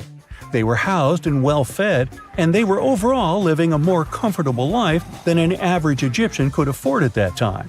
Supposedly, the builders lived in a nearby temporary city and were a highly organized community with a strong leader. The pyramids seemed to be designed to align with the points on a compass, and their sides symbolized the rays of the sun. But back at that time, there were no compasses. Ancient Egyptians figured out the directions themselves and with amazing precision. To align the pyramids, they used 2 constellations. The construction site was arranged on the west bank of the Nile River. This also had a symbolic meaning. Just like the sun sets in the west, life sets in the west as well. The second pyramid of Giza was for Khufu's son, Pharaoh Khafre. It's a bit smaller, but this one has the famous noseless statue of the Sphinx. Of course, originally it had a nose. I would tell you what happened to it, but it's still a mystery, and no one knows for sure. Sphinxes have the body of a lion and the head of a human. They were considered guardians of important areas. This famous Sphinx, also pronounced Sphinx, has the head of Pharaoh Khafre and is guarding his pyramid, facing the sunrise. The Sphinx is one of the biggest and oldest statues in the world. Originally, it not only had a nose, but was also painted. Scientists have discovered traces of the red color of its face. So, most likely, the Sphinx was painted red. There are also remains of yellow and blue color on its body. The statue definitely wasn't boring. Till around 1800, the Sphinx was buried up to its shoulders until an adventurer with a team of 160 men dug it out. But let's get back to the construction. The workers, of course, needed stone blocks. There were 2 main places where people could get these stones. One source was close to the construction site, but that fossil-lined yellow stone was only suitable for the pyramid's interior. The limestone blocks for the exterior were hauled from 8 miles away on 30-foot-long sleds. Apparently, it wasn't too hard to pull them. The sand mixed with the right amount of water was pretty slick, and 10 people could move a sled even with a rock weighing so much. Surprisingly, cutting off a block of limestone wasn't the biggest problem. When in the ground, it was soft and could be split relatively easy. But after getting exposed to the air, limestone hardens. So the most difficult part was to shape the blocks. That step was crucial because the smallest inaccuracies could lead to the whole pyramid collapsing. So, okay, those limestones were mined, carried on a sled, shaped, and then what? How could they be put into place? Well, this is still a mystery. Archaeologists have discovered the remains of a ramp system that dates back around the time the pyramids were being built. So historians have come to the consensus that, most likely, the Egyptians designed a unique ramp system to move and pull huge stone blocks. The most common opinion is that there were several ramps around the pyramid. There probably was a central ramp with 2 staircases on each side of it built over the pyramid stones. The ramp was growing as the pyramid was getting higher. People might have been walking up the stairs, pulling up stones on wooden sleds. But this is just one of the options. Other experts say that the ramps were around the pyramid, and some say that the ramps were inside the pyramid. Maybe we will never know for sure, and it'll forever remain a mystery. The exterior limestone of the pyramid was polished with sand and stone until it gleamed. On top, there was a gold and silver capstone, which glimmered over Egypt like a second sun. So that's how it was 5,000 years ago. Now, about the interior. Surprisingly, there's not much inside the pyramid. Most of it is just solid stone with very little open space. But let's take a quick look inside. From the entrance, there are 2 stairways, one going down and the other going up. They take us to the chambers. There are 3 of them inside. Now, why is that? Apparently, throughout the whole construction, a burial chamber had to be prepared at all times, just in case a pharaoh kicked the bucket before the construction ended. So, separate chambers were built one after another as the construction progressed. The last of them was the main one. It's called the King's Chamber. It's the one where Khufu was resting. It's the biggest room at the very heart of the pyramid, and there's a big passageway leading to it. It was likely used as a kind of elevator to move granite up to build the interior. Granite was also used to make 5 stories of support beams to ensure that the pyramid didn't collapse. And we can see that it worked since it's been standing for centuries. Unfortunately, none of these chambers have hieroglyphs on the walls. If you want to see the writings, you should go to the decorated tombs near the pyramids. Those pieces of art are depiction of ancient Egypt's culture and daily life. The texts allow researchers to study their language and grammar. The treasures that once were in the pyramids have been taken by people. There are also many secret tunnels and passages inside the pyramids, but even today, no one knows the whole plan of the interior. Scientists have been sending little robots with cameras inside for many years, but there's still a lot we don't know about the pyramids. Now they're trying to use an X-ray to scan the pyramids from the outside without going inside. So yeah, ancient Egyptians did create a mystery no one has been able to crack for 5,000 years already. 2 centuries ago, a 31-year-old Frenchman stormed into his brother's office in Paris. He had only one thing to share. "I've got it!" The man was so excited that he immediately collapsed. He spent the next 5 days in bed recovering his health. Who was this mysterious person, and why was he so thrilled? Jean-François Champollion made one of the greatest scientific breakthroughs in human history. He had cracked the code of Egyptian hieroglyphs. This enabled scientists to finally unravel the secrets of this ancient civilization. They weren't able to read hieroglyphs for nearly 2,000 years. After the Romans took over Egypt, the intricate writing system slowly faded away from people's minds. The last of the hieroglyphic texts date back to the 4th century. For thousands of years, Egyptians used images to show their lives. But the knowledge of how to read these pictures was lost to modern science. The story of hieroglyphs began in 3250 before current era. That's when ancient Egyptians developed writing. Their motivation was to better organize the distribution and storage of goods. One of the earliest examples is a ceramic jar that had an inscription in black ink. There were two major writing systems. The first were the hieroglyphs, which literally means sacred carving. Egyptians carved hieroglyphs in stone on temples, tombs, and similar monuments for 3,000 years. They present a system of pictorial texts. A pictograph is a picture or a drawing that stands for an idea of a word. It's a precursor to the true writing as we have it today. For example, when Egyptians wanted to write ibis, they would draw a small image of the bird.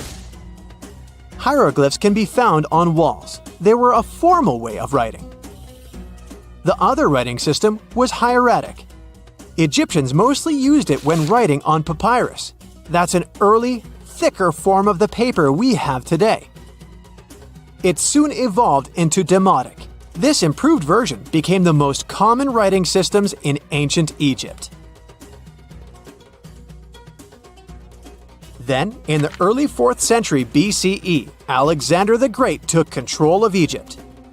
This was the time when the Greek Ptolemaic dynasty ruled the country. You've probably heard of the last ruler of this dynasty, Cleopatra.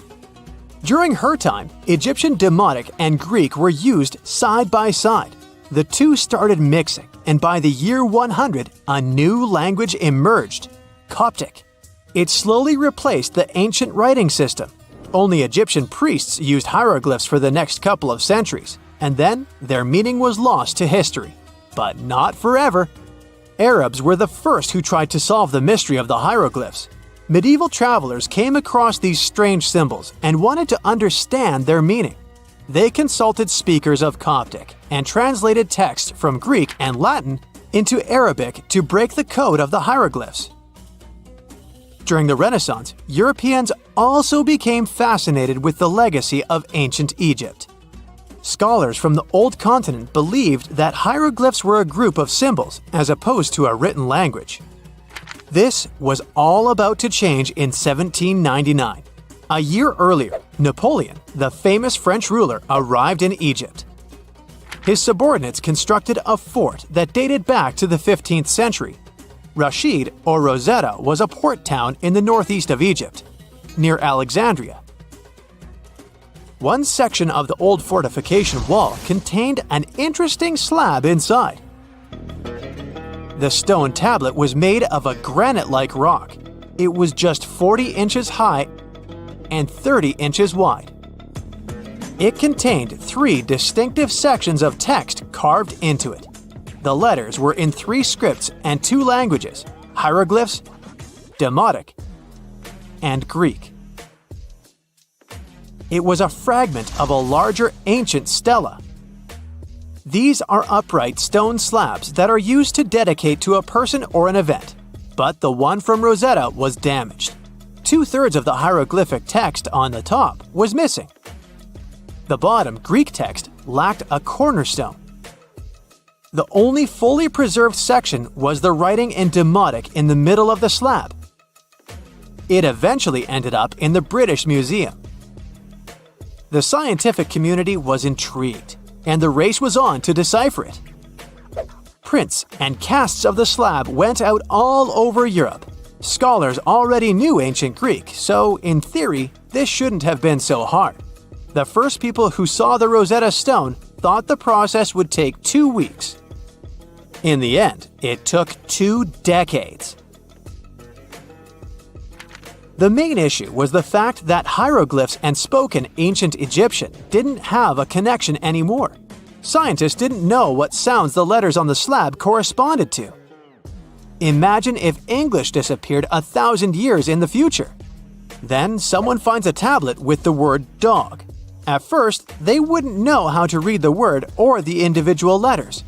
Even if they figured out how to pronounce the word, they wouldn't know its meaning. This is what linguists were dealing with in the case of the Rosetta Stone. The careful study of the artifact produced another find. The texts weren't direct translations of each other. They both described the same event, but in different words. It was like you saw a movie with two friends, and then all three of you wrote different reviews about it. The original text was probably in Greek, but the translators added extra words to make it sound more Egyptian. An English physician and physicist, Thomas Young, made the first great breakthrough. He knew that the name Ptolemy appeared several times in the text based on the Greek translation.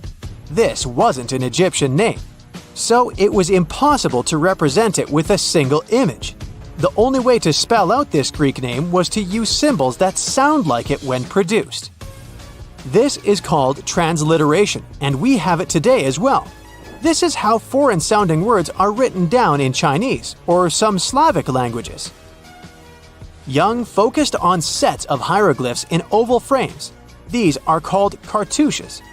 He experimented a bit but finally discovered that one of them read, Ptolemy the Great. The individual hieroglyphs that made up this name corresponded to sounds needed to produce it. This is where our mysterious man from the beginning of the video enters the picture. Champollion picked up where Young left off. He knew Coptic, so the Frenchman was able to determine what many other hieroglyphs sounded like. The eureka moment was close. It came while he was studying a cartouche from a site dedicated to Ramses II. It had 4 symbols. The last 2 were the same. He determined this was the sound S. The first symbol was the sun. This is Ra or Re in Coptic. So the cartouche read Ra something SS. Can you already guess the name? Of course, it's Ramses. This breakthrough finally cracked the code. Ancient Egyptian wasn't a mishmash of cool-looking images. It was a phonetic language that Jean-François Champollion discovered in September of 1822. The stone slab is today known as the Decree of Memphis. The Egyptian Council issued it in this city in the year 196 before current era. In it, they expressed their loyalty to the pharaoh. They erected identical stelae and temples all across Egypt. The Rosetta Stone was just one copy of them, but its content is less important than the fact that Champollion's translation gave these ancient peoples their voice again. During the 1800s, European scholars didn't think that the Egyptian civilization was much older than classical Greek or Roman. Now that scientists could read hieroglyphs, a whole new chapter of human history opened. One of the most famous finds in the history of archaeology happened in 1922. That's when the British archaeologist Howard Carter discovered the tomb of Pharaoh Tutankhamun in Egypt's Valley of the Kings. The whole world admired King Tut's golden mask. But without Champollion's pioneering work, it would be impossible to know who its owner was. The young pharaoh's cartouche is phonetic. For instance, you pronounce the pictograph of a chick as the vowel U. The symbol for the key of life is an ankh, and there is a shepherd's crook in the end. It symbolizes the word ruler.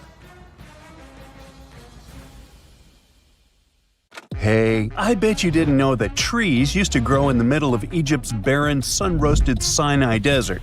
It's true. If you can't picture it, I don't blame you. But archaeologists have recently stumbled upon a tree-lined boulevard. Yep, an actual green avenue, leading to a massive ancient fortress. No, this isn't some mirage or an overactive imagination, although I do have one. But it's turning our ideas of ancient Egyptian desert life upside down. Let's rewind a bit. The site in question is called Tel Abu Saifi, located in the northern part of the Sinai Peninsula. For a long time, it was known as a dusty archaeological footnote, the home of ruins from the Ptolemaic and Roman periods. You know, the era after Alexander the Great swaggered through Egypt and the Roman Empire called dibs. But recently, Egypt's Ministry of Tourism and Antiquities decided to give it a fresh dig, and what they found out turned to be more than just a forgotten outpost. We're talking about a full-on military fortress with defensive trenches, paved roads, lime kilns, barracks for soldiers, and even room for their families. A whole bunch of living quarters right in the middle of a desert doesn't feel very homey until you remember our star, the unexpected Green Avenue. This road was over 300 feet long and 36 feet wide, as long as an American football field, paved with limestone slabs and lined with more than 500 clay planting pits. These weren't for show. They held actual trees, creating a shaded tree-lined entrance straight to the fortress. Imagine walking through that, the sun blazing overhead, and suddenly, blessed shade. Ooh. Now, that's not just a grand entrance, that's an ancient red carpet, or maybe a green one. But this wasn't about curb appeal. The existence of hundreds of trees in a desert landscape over 2,000 years ago tells us something big.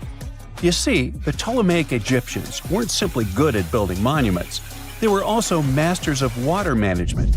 In a place where rainfall is rarer than a selfie with a pharaoh, they somehow found a way to grow rows of trees. Now, let that sink in. To irrigate that many trees in a desert, they must have had a sophisticated irrigation or water transport system, something capable of moving and distributing water efficiently in this harsh climate.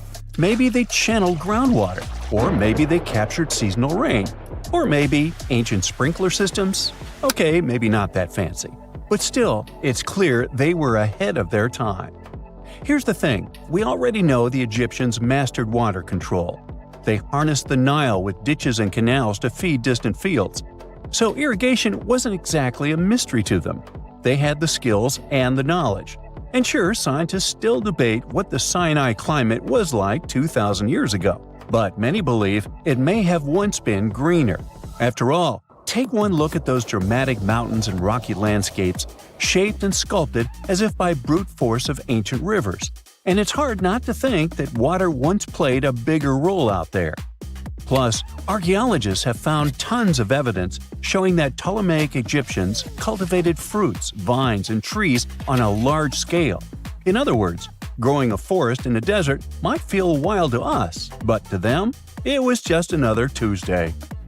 And now, this Green Avenue is making archaeologists wonder, what if similar irrigation systems were used elsewhere, say for transporting the enormous stones used to build the pyramids? There's already a theory that ancient rivers or human-made canals helped move those stones. And the Tel Abu Saifi discovery? Well, it might just be the missing puzzle piece. This isn't just a dream.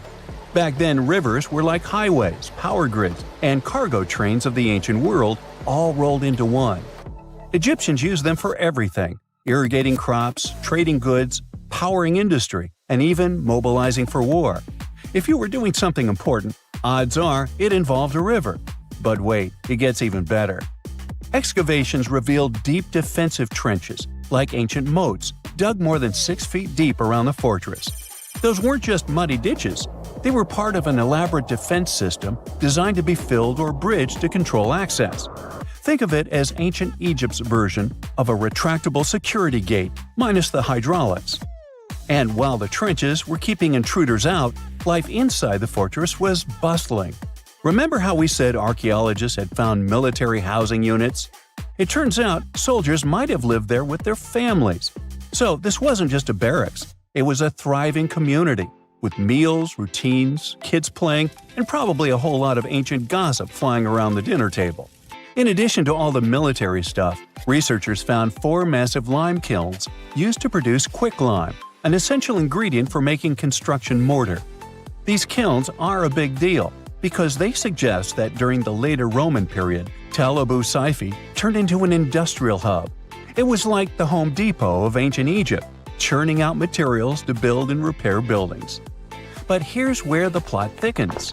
Underneath all of this, beneath the roads, the trenches, the kilns, archaeologists found the corners of an even older structure, a mystery building. Could it be the remains of a third, much older fortress? Or an ancient cemetery or lost city?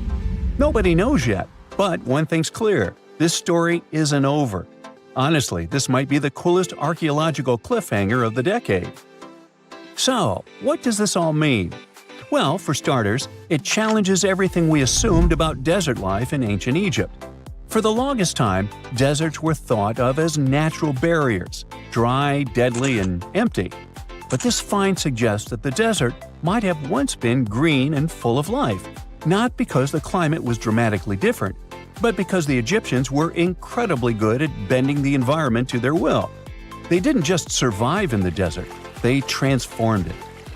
It also adds fuel to the fire in the age-old debate about ancient Egyptian tech. If they could build a fortress with tree-lined roads, moats, irrigation, and industry in the middle of the Sinai, is it really such a stretch to imagine they could engineer water channels to move pyramid stones? Forget the Ancient Aliens TV show. Sure, it's entertaining, I'll give you that, but it makes us forget something crucial. Those people were brilliant. A lot of what we call modern technology is recycled ancient ingenuity. And who knows how much knowledge we've lost over time. Meanwhile, the dig continues.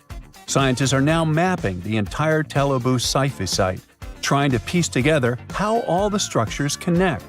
Some want to analyze soil samples to find traces of old tree roots and maybe even figure out what kinds of trees once grew there. Imagine if they were date palms. We might be looking at the world's oldest snack lane. You already know that the implications of the discoveries don't stop with history books, right? This kind of discovery has modern relevance too.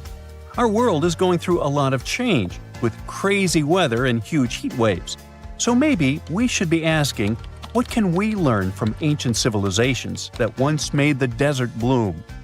If nothing else, Tel Abu Saifi reminds us that the ancient Egyptians were more than just pharaohs, pyramids, and mummies. They were visionary planners, eco-architects, and straight-up problem solvers. They didn't wait for nature to hand them what they needed. They engineered it. And thanks to discoveries like this, we're getting a clearer picture of just how advanced and, frankly, how cool ancient Egyptian civilization really was. So next time someone tells you deserts are just empty wastelands, you can hit them with this fun fact. Over 2,000 years ago, in the heart of the Sinai Desert, there was a fortress with a tree-lined avenue, moats, military housing, an industrial center, and even a secret underground structure. Take that, sand dunes! Who knows what else is still buried out there, waiting to rewrite history? Secant, cosine, tangent, sine, 3.14159.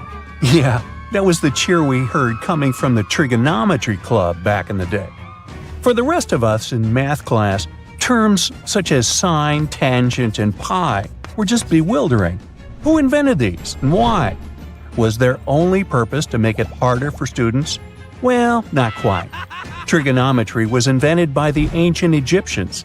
They needed this knowledge to construct pyramids, and they did a pretty good job too. The Great Pyramid in Giza still stands today, some 4,500 years after it was built. No recalls either. So let's get out of that classroom and on a journey through time to reveal the secrets behind the ancient Egyptians' precision. Here you are, standing on the Great Pyramid's construction site, some 9 miles from Cairo. Well, the city still isn't there, as you're surrounded only by the desert and teams of construction workers. They're transporting large stone blocks weighing 2.5 tons each. They're inside a wooden sled that sits on large rollers. A crew of 8 men rolls these blocks along the ground. You immediately think of the rollers on a supermarket cash register. The principle is exactly the same, but the scale is greater, much greater. Scientists estimate that the Egyptians used 2.3 million such blocks in the Great Pyramid alone. And the block in front of you is one of the lighter ones. The heaviest of them weighed up to 15 tons. But where did all these blocks come from? Most of them originated from quarries around Giza. It's not that impressive, you think, but wait until you hear how ancient engineers transported the granite used in construction over 500 miles to the pyramid. There were no railways or highways back then, but the mighty Nile was always there. Researchers even believe that the Egyptians dug a canal to connect the Nile directly to the pyramid's construction site. All they had to do then was to wait for the flood season to begin, and voila! The rising water levels floated the heavy stone blocks for them. But how did they lift the enormous stones on dry land to stack them up to the top? Did they use oversized cranes? Well, ancient Egyptians worked around this problem, literally speaking. One of the workers is now pointing to the giant ramp going around the pyramid they're building. This is how a mountain road zigzags its way to the top. If the ramp went directly to the top of the pyramid, then workers couldn't pull the stone blocks along it. It would be too steep. Scientists have calculated that 8% could be the maximum incline. So ancient Egyptians just extended the ramp around the pyramid. Again, these are all theories, as the ramp could have been inside the pyramid, as some researchers suggest. The exact building method is still a mystery, guarded by the Sphinx. That's its real name, right? Wrong. As the Great Sphinx is just the statue's alias. You know, the name writers take when they want to hide their true identity, or a singer's stage name. The Sphinx's real name, translated from Egyptian, means Horus in the horizon. That was the name for the Egyptian deity of the sky. The trail of mystery doesn't end there. As a man walks past you with a bucket of paint, he's going to add a touch of color to the Great Sphinx. Researchers found specks of this red color next to its ear. That was some strong paint, as it survived for thousands of years. You are now standing straight in front of the Sphinx. You look up. It's very tall, right? 66 feet to be precise. Now resist the urge to take a selfie. You can do it. Now you notice something else. It looks like the Sphinx is in the center of a giant triangle in the back. That's one side of the Great Pyramid. And no, your eyes are not playing tricks on you. The Sphinx really does sit in the center of the pyramid's lateral face. Here's where math comes in handy. A pyramid has 4 sides, called lateral faces. There's also a 5th face, the base, but that's not visible. It's, wait for it, face down. The Sphinx has one last mystery to reveal: its age. Scientists agree that Pharaoh Khafre built the Sphinx. He ruled after his father, who had built a great pyramid nearby. So both structures were finished around the same time. Let's talk about numbers again. You've heard of Cleopatra, the Egyptian princess described as a woman of great beauty. Hello? She saw the pyramids, but she lived closer to the time of the first iPhone than the time of the people who built the pyramids. Fascinating, right? You can see thousands of people around you. They're working hard to build the pharaoh's tomb. But how many of them are there exactly? One Greek philosopher estimated there were as many as 100,000 workers. Seems like an okay number for such an enormous structure, but it can't be true. Science simply can't back up this number. Egyptologists put the total number of workers at 30,000. And yes, Indiana Jones was one of them, at least on the big screen, but he showed up late. Egyptologists know a lot about the pyramids, but not everything. Not because they don't want to, but because they haven't yet dug up enough evidence.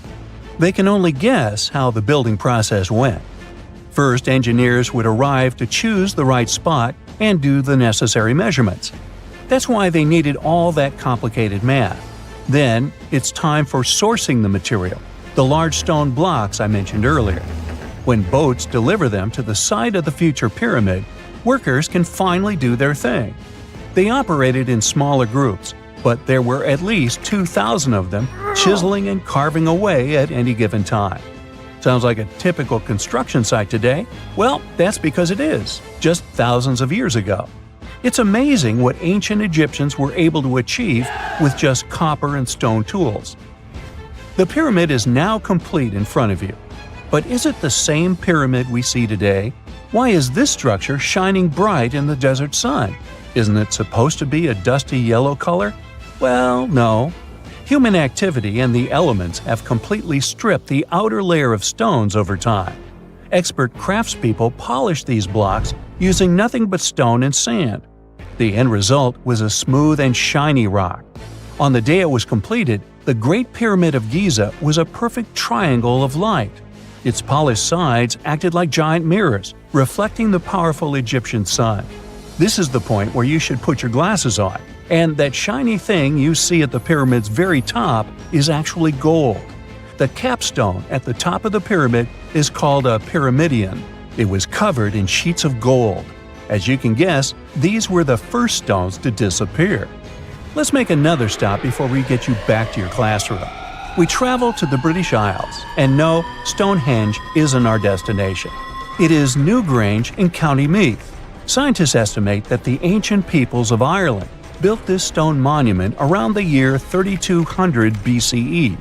This makes it older than both Stonehenge and the Great Pyramid in Giza. The function of the circular mound in Newgrange is the same as the one of the Great Pyramid and equally mysterious.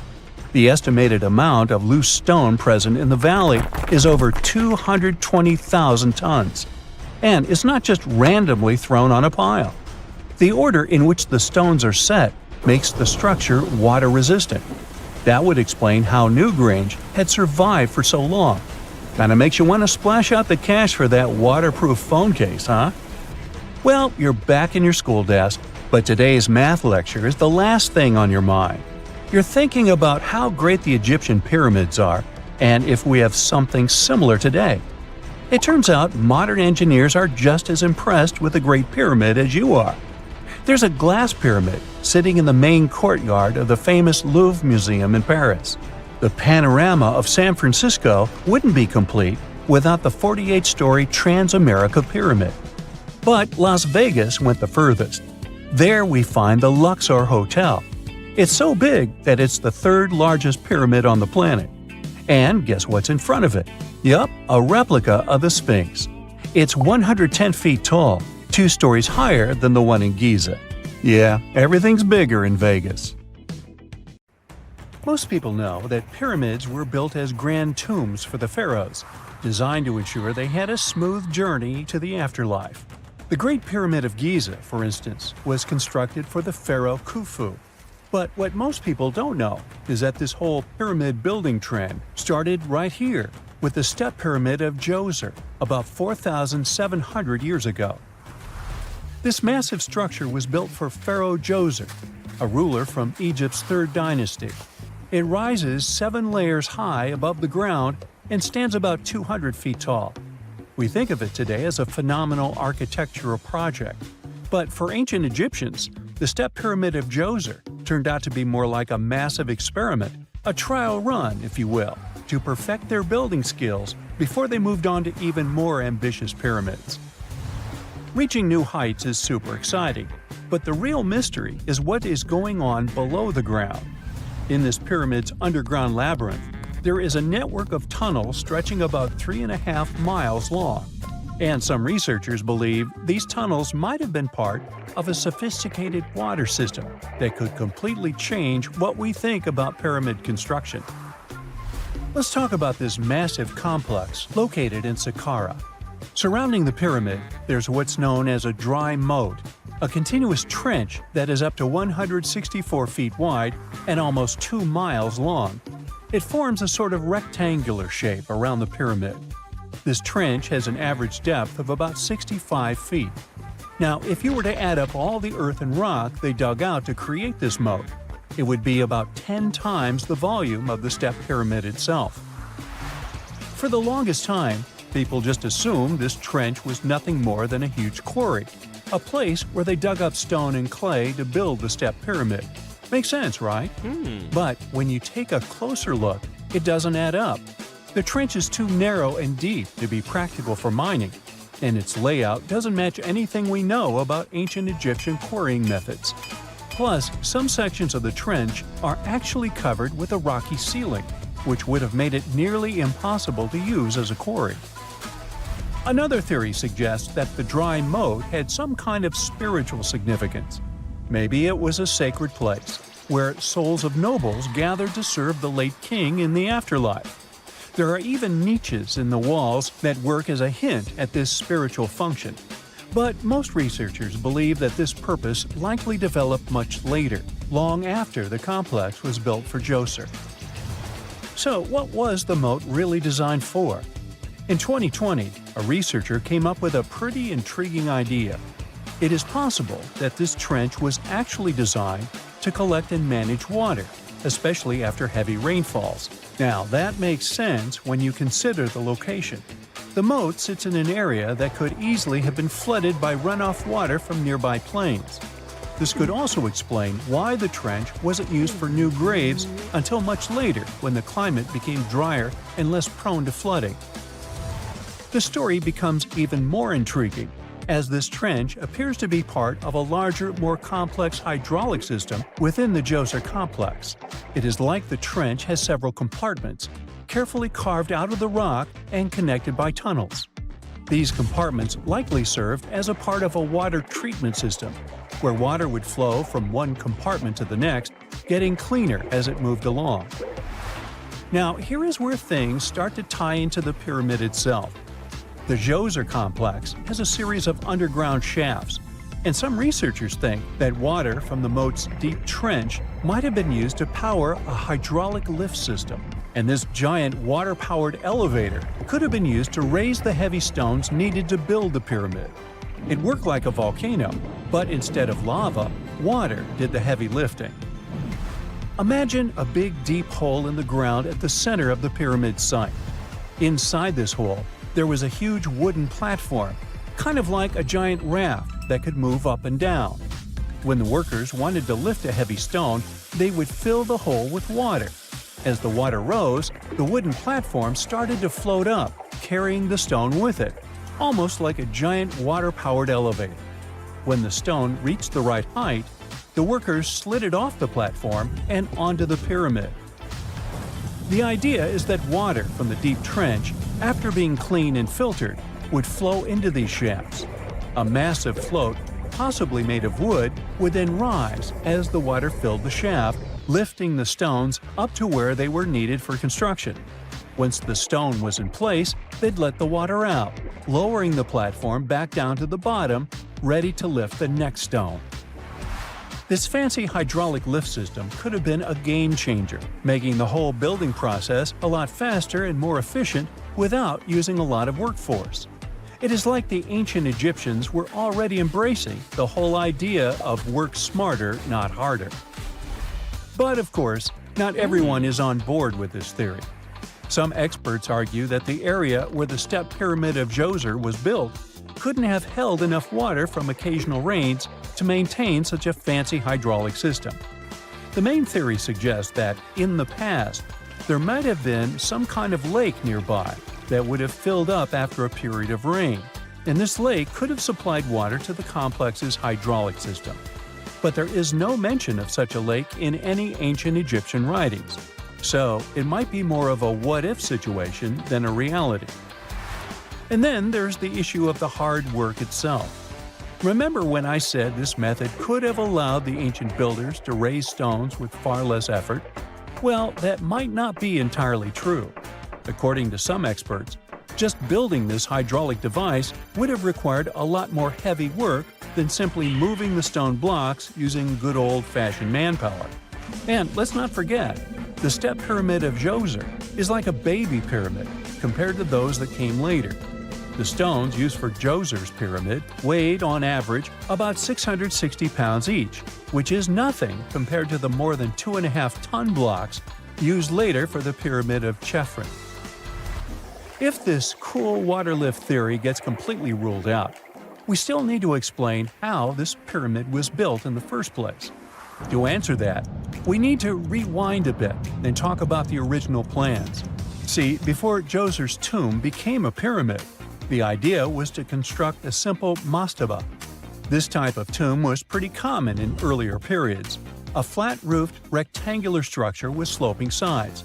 But after the original mastaba was finished, they decided to expand it a bit by adding more layers on top. And then they added even more layers, until the construction reached 6 distinctive steps, each one smaller than the previous. And they probably did all this by raising those heavy stones using ramps, not a water-powered elevator. There is still so much we don't know about the step pyramid of Djoser.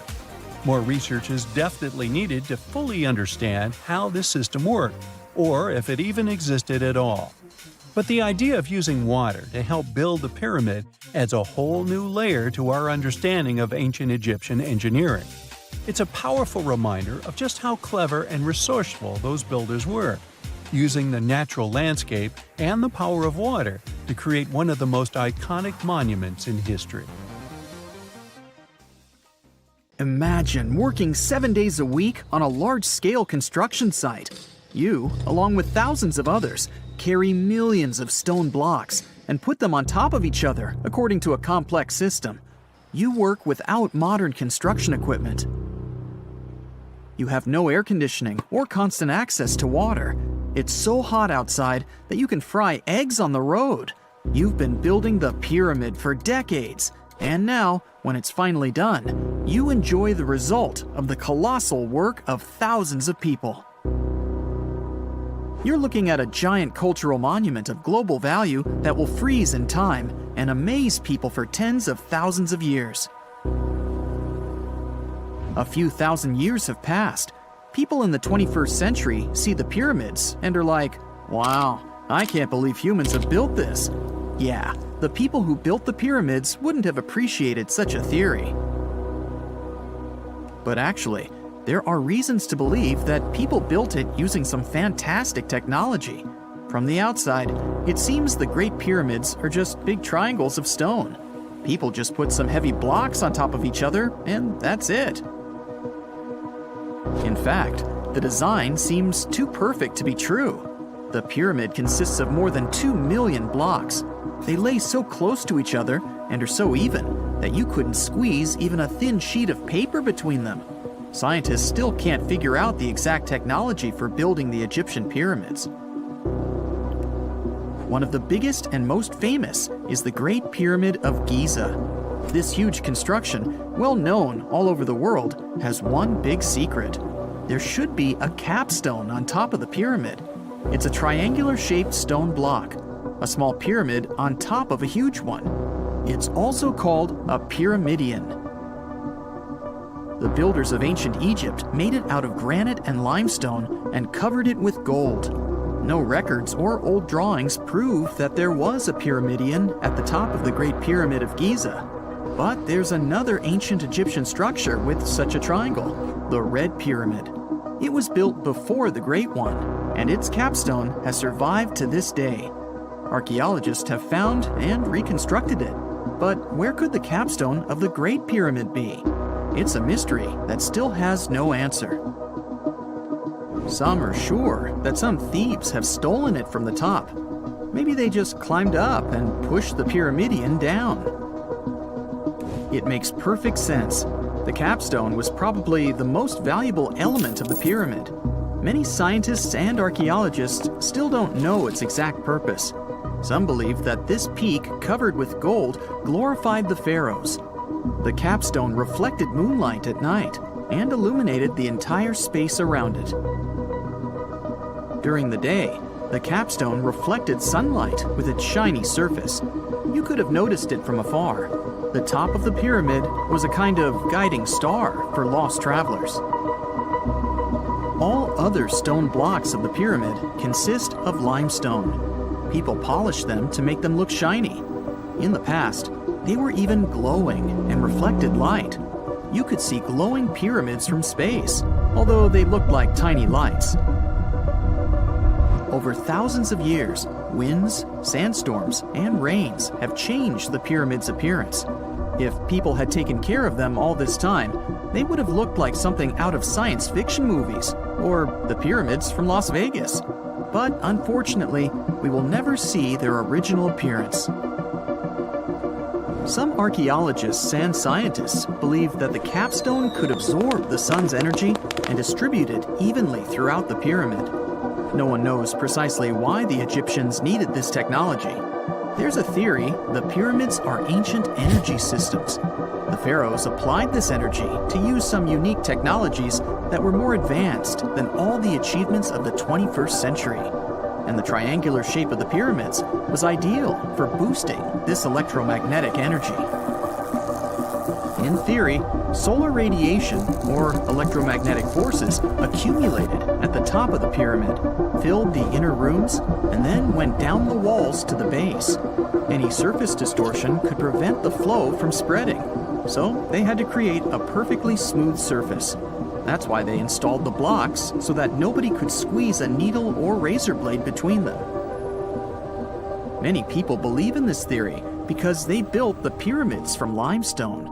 This material can hold energy inside itself. In the inner part, they created granite deposits to cause air ionization, that is, to create an electric charge.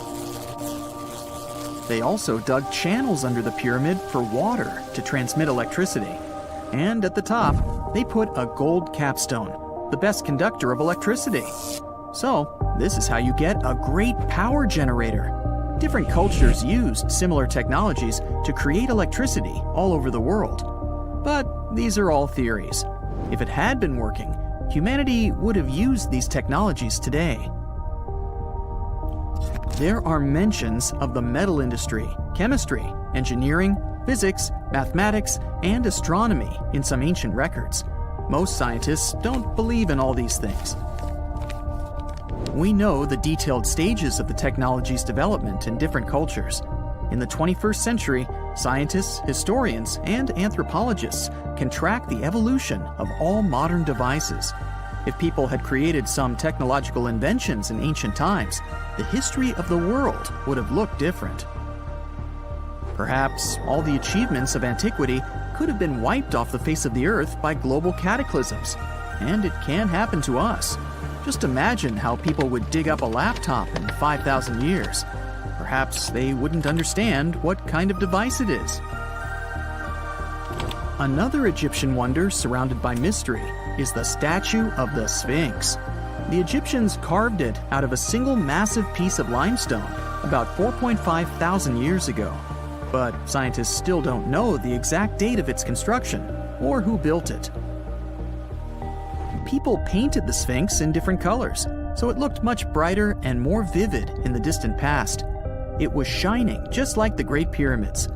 Anyway, time hasn't only changed its appearance, but its name too. Initially, the Egyptians called it Hora-Mekhet. The Greeks renamed it the Sphinx about a few hundred years after it had been built. The Sphinx emphasized the greatness of the rulers of Egypt. It also performed a symbolic function of a watchdog guarding the tomb of the pharaoh and the paths leading to it.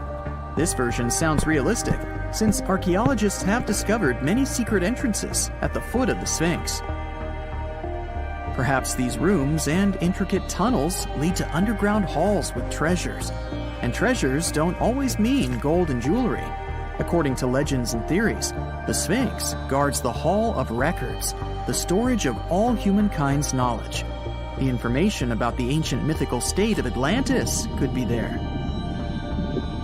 You can find many detailed maps of the internal dungeons of the Sphinx on the internet. They show structures 12 stories deep under the statue. It looks like a small city filled with gold, scrolls of knowledge, and various ancient artifacts. But don't believe all these maps. These are just theories. Several thousand years have passed, but people have very little information about it. Archaeologists know that there are still many strange and exciting things about the Sphinx that are still undiscovered. Some locals are afraid to research because they believe they can awaken something terrible from the underground depths. Therefore, it's mostly scientists from other countries who conduct the excavations. In 1998, scientists discovered strange tunnels leading to empty rooms under the Sphinx. They realized that some people tried to get there through tunnels in the past, and maybe those people took all the treasures that were there. One of the legends says that some powerful artifact lays beneath the Sphinx. Its technology can change the whole world, but the locals are hiding it because it can damage the planet. Some believe that you can find evidence of unknown technologies painted on the granite walls in the pharaoh's tombs. But most likely, these paintings and signs tell us the myths and legends of ancient Egypt. But what if Egyptian symbols and drawings are detailed instructions for using ancient technologies? What if the locals that lived at that time thought, People in the future won't be able to get energy themselves. Dangerous undertaking, since it's not easy to get into the underground halls. Excavations can ruin the structure of the entire Sphinx. Any person inside the tunnels may get lost and never be able to find their way back. Besides, it costs a lot of money. Now, what would be awesome is if people could invent some device that could scan underground areas and show their detailed models. Before we get into the reason why and how there are pyramids all around the world, let's talk about some of the examples. I'll start with the Pyramid of the Sun in Mexico. These folks really knew how to build a city. Their well-planned urban center spanned over 7 square miles and boasted several pyramids. But the Pyramid of the Sun is the most impressive. This giant pyramid was built way back in 100 CE and is one of the biggest structures of its kind in the whole Western Hemisphere. It's so big that it's 216 feet high above the ground. If you ever find yourself in this ancient city, you won't be able to miss the Pyramid of the Sun. It's right there on the east side of the Avenue of the Dead, the city's main north-south street. To build this incredible pyramid, around 1 million cubic yards of material were used, including a special kind of red volcanic rock called hued tizontal. Impressive, huh? We don't know too much about the people who built the Pyramid of the Sun or its purpose. But archaeologists believe there was once a temple on top of it. When explorers went below the pyramid in the 1970s, they found a bunch of cool tunnels and chambers. In 2011, they even found a secret stash of clay pots, obsidian pieces, animal bones, human figurines, and a mask. Who knows what other secrets the pyramid is hiding? If you decide to see this one, you must climb the pyramid using the 248 uneven steps on the west side. Watch your step. Sudan got some pyramids too. Nubian pyramids aren't as big as the ones in Egypt, but they still got around 200 of them. These ancient pyramids have been home to the tombs of the pharaohs of the Meroitic Kingdom for almost 1,000 years, who ruled Egypt from Nubia to the Mediterranean Sea. The pyramids at Meroe were constructed using granite and reddish sandstone. Oh, and did you know that Sudan has more ancient pyramids than Egypt?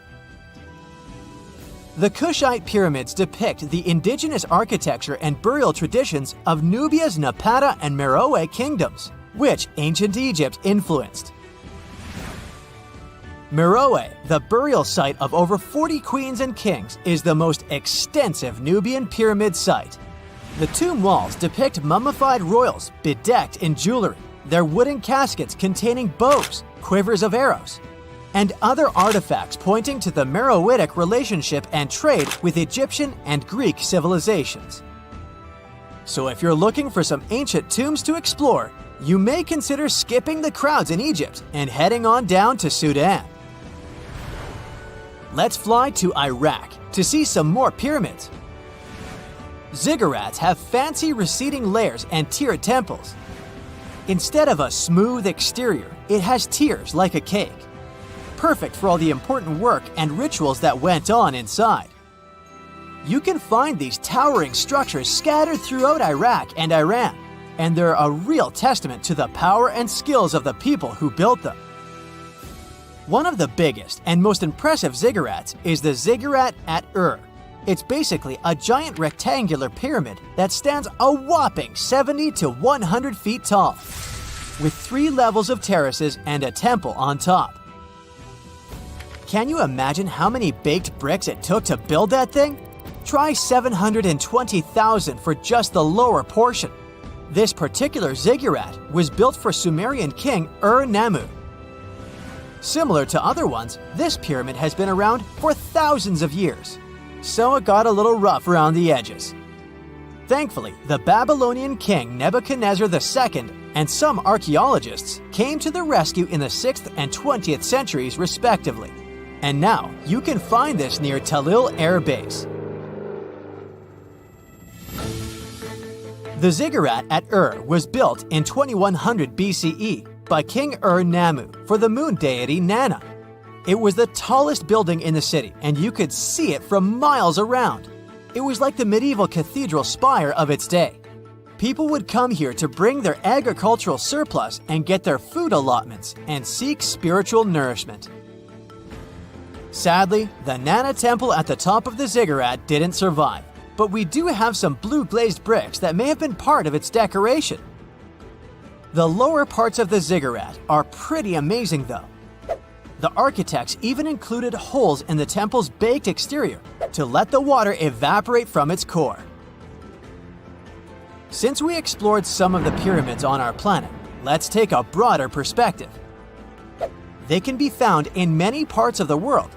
Egypt has over 100 pyramids, double that number in Sudan, and dozens of others are scattered in the Middle East and China.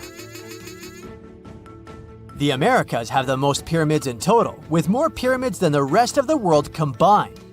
These pyramids are located in Mexico, Guatemala, Honduras, and El Salvador. Time to know more about the evolution of pyramids through history. The oldest pyramid is in Egypt.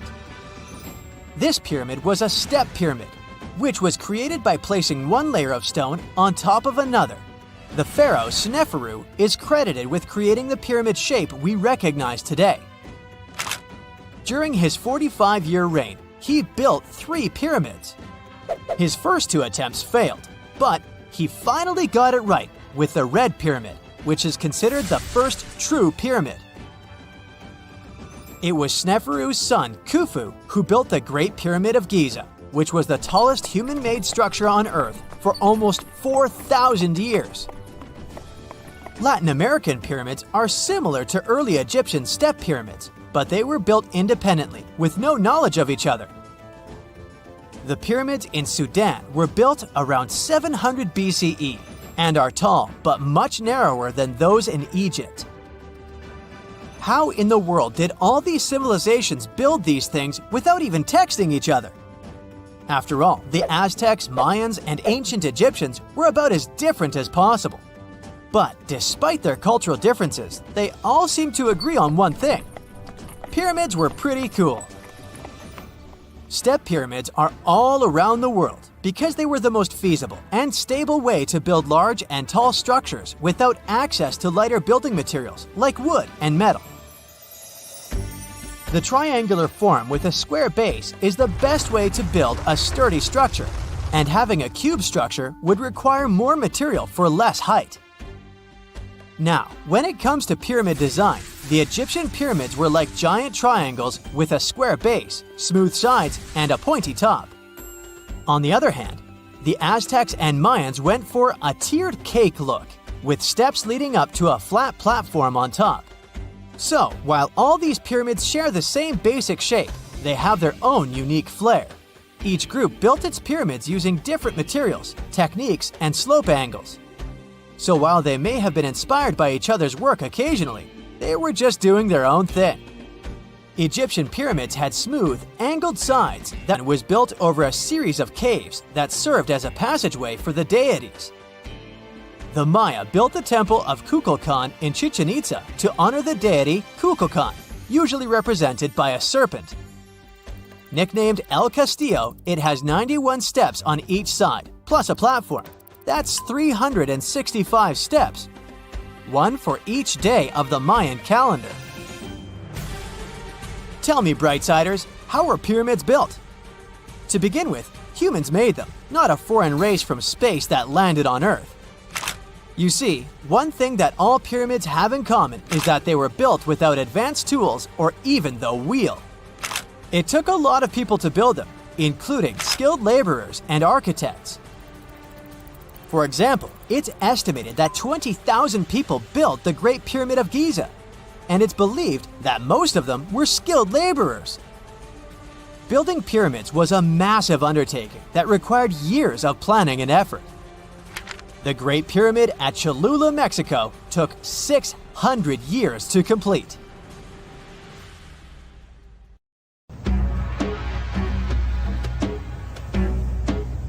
This is not a dune set. This is a very real desert in Niger. Jado was probably built by the nomadic Sao people and is filled with ksars, which are fortified houses made of salt and clay, with giant walls and secret passages. Located deep in the desert, it was once a vital stop for trans-Saharan caravans, but is now a hotspot for smugglers and bandits. The site has been off-limits since 2002 due to its dangers. The origin of the ksars remain a mystery. No archaeological studies have been conducted, leaving many questions unanswered. Even today, shifting sands reveal and conceal parts of these ancient ruins, fueling local speculation about what might still be hidden beneath the desert. Speaking of connective tunnels, scientists were blown away by the discovery of lava tubes in Saudi Arabia. These underground passages form when molten lava cools down. Researchers believe that ancient nomadic groups may have utilized these tunnels to survive the super harsh desert climates. While excavating the tunnels, archaeologists uncovered artifacts, rock art, and skeletal remains. The art and animal bones show that the people who used the tunnels were probably sheep and goat herders. They're still piecing together whether these groups lived in the tunnels for extended periods or just used them as temporary shelters. The Great Pyramid of Giza has been standing for thousands of years, but it's still hiding secrets. Using special scanning technology, scientists found two hidden structures under an ancient burial ground. The first is a shallow L-shaped structure, and below it is a much larger space that could be a final resting place or a chamber. The smaller structure was filled with sand on purpose, while the deeper one might be an empty chamber. Experts believe the two are connected, possibly as an entrance leading to a secret chamber. This is big news because it might give us some more insight into who built the pyramids and why. The world is full of ancient writing, but some messages refuse to give up their secrets, like the mystery of the Bash Plemi tablet. This unusual stone, pulled from a lake in Georgia, is covered in symbols no one can read. Even with modern technology, experts are completely stumped. The tablet is about the size of a book, with 60 symbols carefully carved into its surface, but 39 of them don't match any known language. Some resemble scripts from ancient civilizations in the Middle East, India, and Egypt, but none are an exact match. To make things even trickier, part of the tablet is broken off, meaning a piece of the puzzle is missing forever. To rule out a hoax, scientists studied the tablet closely. They confirmed it's made of vesicular basalt, an extremely tough local rock. Whoever carved these symbols must have been really skilled. Based on similar archaeological finds, experts believe the tablet could date back thousands of years, possibly to the late Bronze or early Iron Age.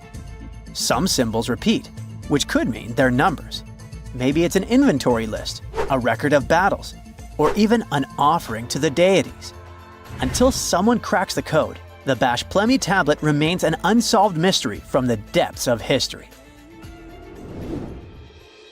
Experts are still stumped with what this Minoan disc might mean. The Phaistos disc is one of the most mysterious finds from the Minoan civilization. This 6-inch clay object, discovered in 1908, has strange spiral markings that no one has fully decoded yet. The disc has 241 symbols on both sides, showing everything from people and animals to tools and plants. Experts have come up with many theories about what the symbols mean. Some think it's an early form of Greek. Others suggest it's a prayer or a hymn.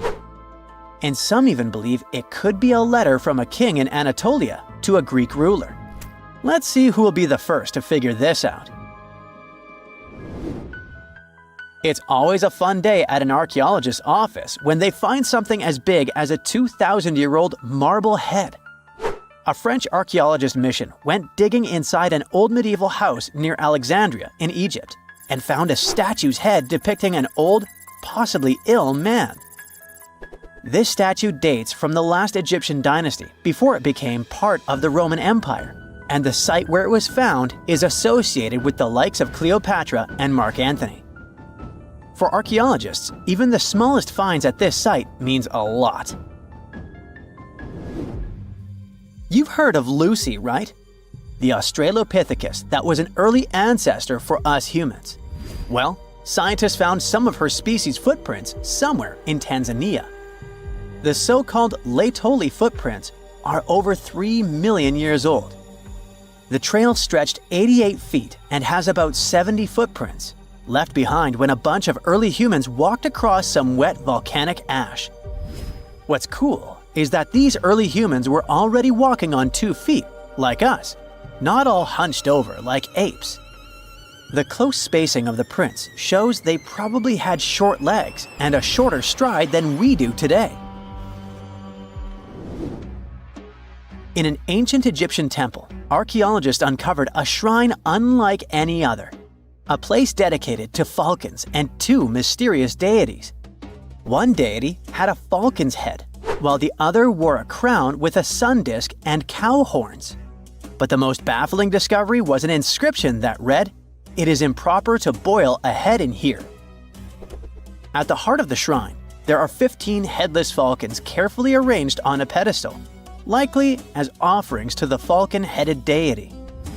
One theory suggests the birds were boiled first, perhaps to pluck their feathers, before being placed in the shrine, following the strange rule carved into stone. Archaeologists also found a 13-inch iron harpoon nearby. Its true purpose remains unknown, although the shrine also held remains of fish, mammals, and bird eggs, suggesting that the rituals may have included feasting. And speaking of ancient Egypt, meet Hathor. Scientists named her after the ancient Egyptian deity of motherhood, music, and singing. This wooden statue, housed at the Metropolitan Museum of Art, was thought to be just a beautiful artifact, until a surprising secret was uncovered. Using an X-ray machine, experts found a mechanical operating system inside it, with pulleys and axles connecting her shoulder to her left leg. When activated, the system made her hand raise and lower, an engineering marvel from over 3,000 years ago. The statue was created during Egypt's Middle Kingdom, around 1800 BCE, and is often compared to 19th century automata due to its advanced design. It's believed the statue was used in religious ceremonies, symbolizing Hathor's role in dance and music. An unexpected discovery happened in northern Kuwait, where a Kuwaiti-Polish team uncovered a mysterious 7,500-year-old statue. The statue features an elongated skull, no mouth, narrow eyes, and a flattened nose. This feature is thought to be an Ophidian figurine, named after the Greek word for snake, and it was likely made by the Ubaid culture, a civilization known for their pottery skills. While no one knows exactly what role this weird statue played, it might have been linked to rituals or symbolic practices. Some scientists think these figurines, found in homes or final resting places, were tied to important cultural beliefs. We couldn't mention unresolved mysteries of this world without speaking about these elongated skulls. In the deserts of Peru, researchers uncovered 5 ancient skeletons, 2 with unnaturally elongated skulls. While head shaping was common in many cultures, these skulls defy explanation.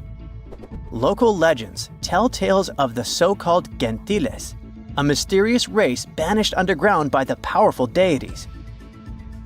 Some say this is what the skulls represent. Others think this is some type of genetic anomaly, which was confirmed after finding an infant skull, too large to be artificially shaped. Beneath the sands of Luxor, scientists found something that was perhaps never meant to be found. Over 1,000 decorated stone blocks that belonged to the ruined temple of a woman pharaoh. It got us thinking, why was this temple so brutally destroyed, and who was this woman? Her name is Hatshepsut, and she is now considered one of Egypt's greatest pharaohs, but for a long time, history almost forgot her. She ruled during the 18th dynasty, from around 1479 to 1458 BCE. She's remembered for her ambitious building projects, successful military campaigns, and flourishing trade expeditions. It turns out she was one out of 4 women to take the title of pharaoh in Egyptian history. The next woman would have to wait for 1,500 years to reign, and that woman we know as Cleopatra. The story of how Hatshepsut got to be a pharaoh is the most colorful part of this tale. As far as most dynastic rules go, it's usually men that are first in line for royal thrones. In Egypt, that was the same. That's why, when Pharaoh Thutmose I had a daughter as his firstborn, that was a big no-no as far as his succession line went. A few years later, Pharaoh Thutmose I passes away. The crown passed to Thutmose II, who ruled briefly, only to leave the throne to his infant son, Thutmose III. In this scenario, Hatshepsut was this pharaoh's stepmother. So what happened was that Hatshepsut served as advisor to her stepson, since he was too young to rule on his own. But after 7 years, she made an unprecedented move. She decided to seize power and declared herself Pharaoh of Egypt. Now this was not a simple power grab. Hatshepsut understood that if she wanted to rule, she had to present herself as a legitimate king. In a bold move, she adopted the full royal regalia, including the false beard, traditionally worn by male pharaohs. She was often depicted in statues and hieroglyphs as a man, wearing the pharaoh's kilt and headdress. But this wasn't about disguising herself. Experts believe she never tried to hide her identity. Inscriptions on her statues often included feminine titles, like Daughter of Re, or grammatical structures that combined male and female terms, such as His Majesty herself. This showed that while she adopted traditional symbols of kings, she still acknowledged her true gender. But she needed to go even further. To legitimize her rule, she crafted an elaborate origin story. She claimed that the deity Amun himself had visited her mother in the form of her father, Thutmose I, and that she was his divine daughter. Now this was no small claim, since pharaohs were seen as deities on earth. By aligning herself with Amun, she strengthened her right to the throne. In temple carvings, she depicted this divine birth with Amun, presenting her as his rightful heir. These narratives weren't just mythology, they were tools, ensuring her position remained unchallenged. Hatshepsut also took a new name, Ma'at Kari, which translates roughly to "Truth is the soul of the sun god." The word Ma'at was central to Egyptian beliefs. It represented order, justice, and divine balance. Pharaohs were expected to uphold Ma'at to ensure Egypt's stability. By calling herself Ma'at Kari, Hatshepsut was likely reinforcing that she was a legitimate and rightful ruler. Her reign was truly great. She led Egypt into an era of peace and prosperity, launching massive building projects and restoring temples across the kingdom. Her most famous achievement was the construction of her temple at Deir el-Bahari, a pretty impressive architectural masterpiece carved into the cliffs of Luxor. Hatshepsut initiated one of the most ambitious construction projects in ancient Egyptian history, commissioning monuments, temples, and obelisks to immortalize her reign. It's argued that she continued with the construction of the Avenue of the Sphinxes, a grand road lined with statues leading to the Karnak Temple. For many, her shining architectural achievement was the towering obelisk she had carved from single pieces of granite. One of these, weighing over 320 tons, still stands today. Now, beyond building, she expanded Egypt's influence through trade. She sent an expedition to the mysterious land of Punt, believed to be modern-day Somalia or Eritrea, bringing back riches like gold, ivory, and exotic animals. Her fleet of ships sailing the Red Sea marked the first recorded trade mission of its kind, establishing economic ties that would benefit Egypt for generations. Yet, for all of her success, something strange happened after Hatshepsut passed away.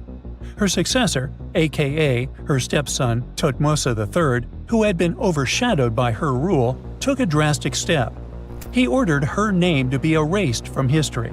Her statues were defaced, her inscriptions chiseled away, and her achievements credited to other rulers. It was as if she had never existed.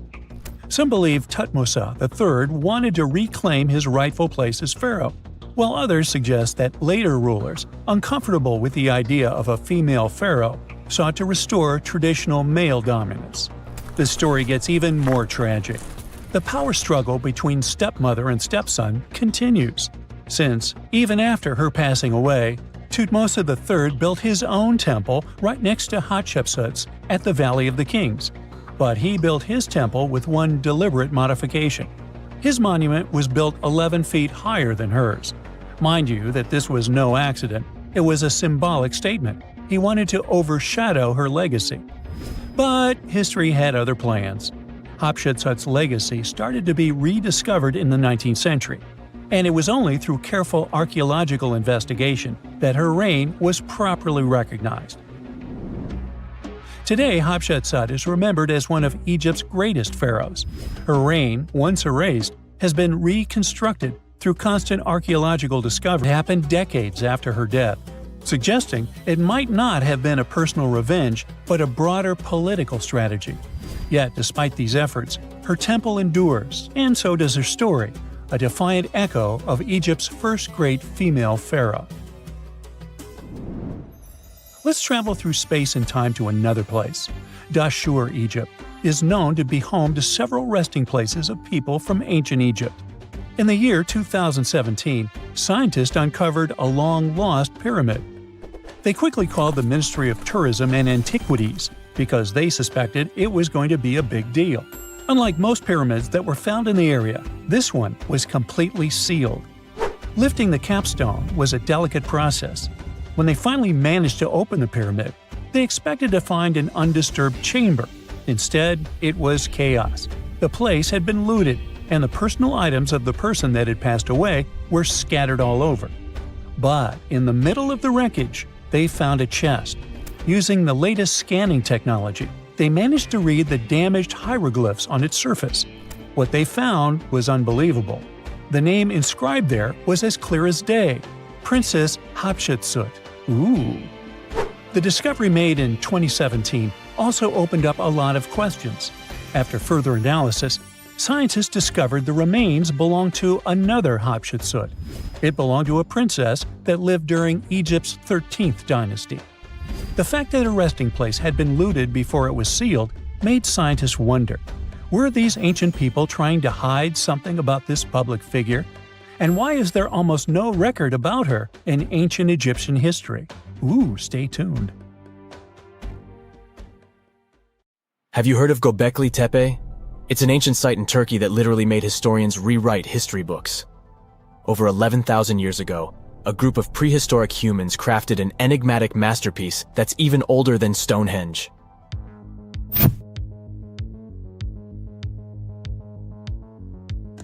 Before its discovery, archaeologists believed that people didn't know about iron and weren't good at making pottery.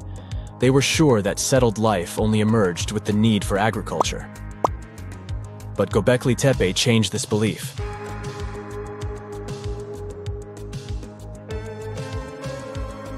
The place has revealed that it was the temple that paved the way for a settled life, not agriculture.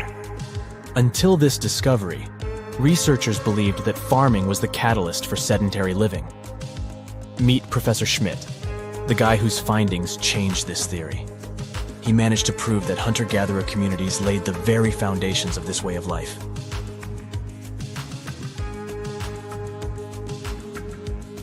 Back in the 1960s, other archaeologists visited the area, but they totally missed the mark. While surveying the region, they stumbled upon a hill with scattered limestone slabs and concluded it was just an old burial ground from medieval times. Little did they know that there was so much more to uncover.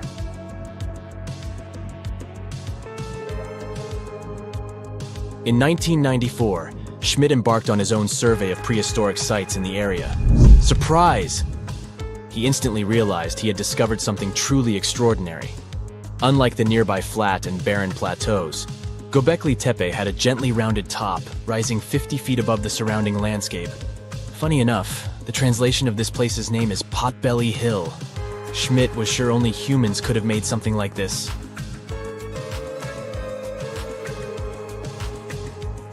Those broken limestone pieces that were mistaken for gravestones turned out to be way more exciting. It was like stumbling upon a hidden treasure. The pieces took on a whole new meaning, and Schmidt with his team was about to dive into the secrets waiting beneath the surface. To their surprise, they found no traces of a settlement. No hearths for cooking, no houses, and none of those adorable clay figurines commonly found in nearby sites of similar age.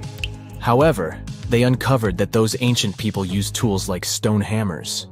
So, Schmidt and his team put their heads together and took a wild guess at the age of Göbekli Tepe's stone structures. Their estimation got backed up by some limited carbon dating done right at the site. The ancient vibes of this place were finally starting to make sense.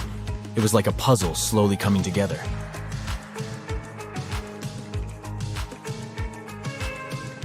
You may think that back then, people didn't have special tools to create something as cool as Göbekli Tepe. Not true. Turns out, these prehistoric folks used flint tools instead of fancy metal chisels. They were also skilled at chipping away softer limestone and crafting pillars right on the spot. Afterward, they carried the pillars a short distance to the summit and placed them upright. Once the stone rings were complete, they covered them with layers of dirt. Over time, they added new rings, and voila! You've got a cool hill to impress people in the future.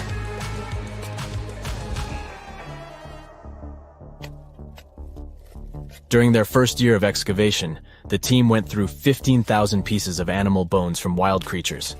These people didn't have pet animals or grow their own food. They hunted wild animals for their meals. But things were about to change, because the place had everything they needed to start farming. Scientists say they had wild sheep and wild grains that could be domesticated. And guess what? Just 20 miles away, geneticists found evidence of the world's oldest domesticated strains of wheat at a prehistoric village.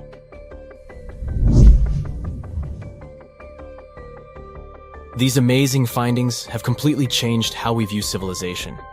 In the past, experts believed that people needed to learn how to farm and settle in one place before they could build temples and develop complex societies. But guess what? Schmidt's research flips that idea on its head. He claims that the incredible effort put into constructing these astonishing structures actually set the stage for the development of advanced societies. It means that societal and cultural changes happened before agriculture.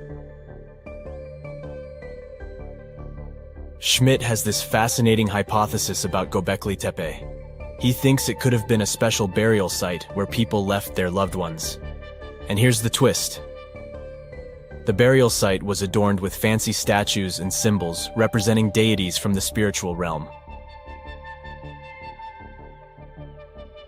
The idea that Göbekli Tepe could have served as a sacred place adds another layer of complexity to the whole story. While the site's true purpose may remain elusive, Schmidt's insights invite us to consider the profound interplay between life and the afterlife, and the deep reverence ancient hunter-gatherer societies may have had for their departed ancestors. Now let's talk about the stars of the show, the mesmerizing T-shaped columns that dominate Göbekli Tepe. These mysterious structures range from 10 to 20 feet tall and most likely represent stylized human figures. But one figure stands out from the rest, the three-dimensional lion relief. This depiction really fires up our imagination. Why? Because it hints at the possibility that lions roamed Anatolia during the Neolithic period.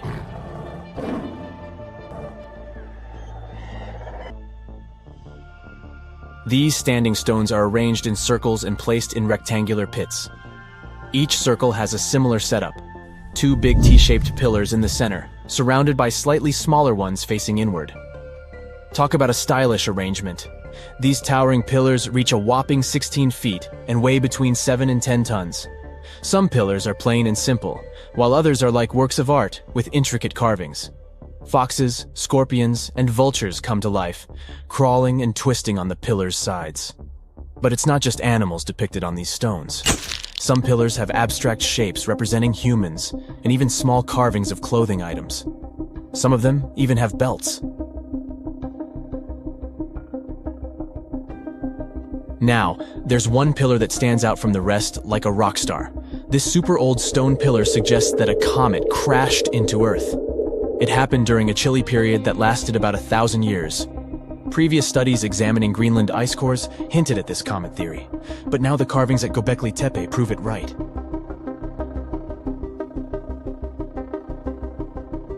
The carvings on the pillars are like a historical comic strip. They even show a headless human figure. Researchers fed the images into a computer and discovered their connections to constellations, indicating that this temple might have been an ancient observatory.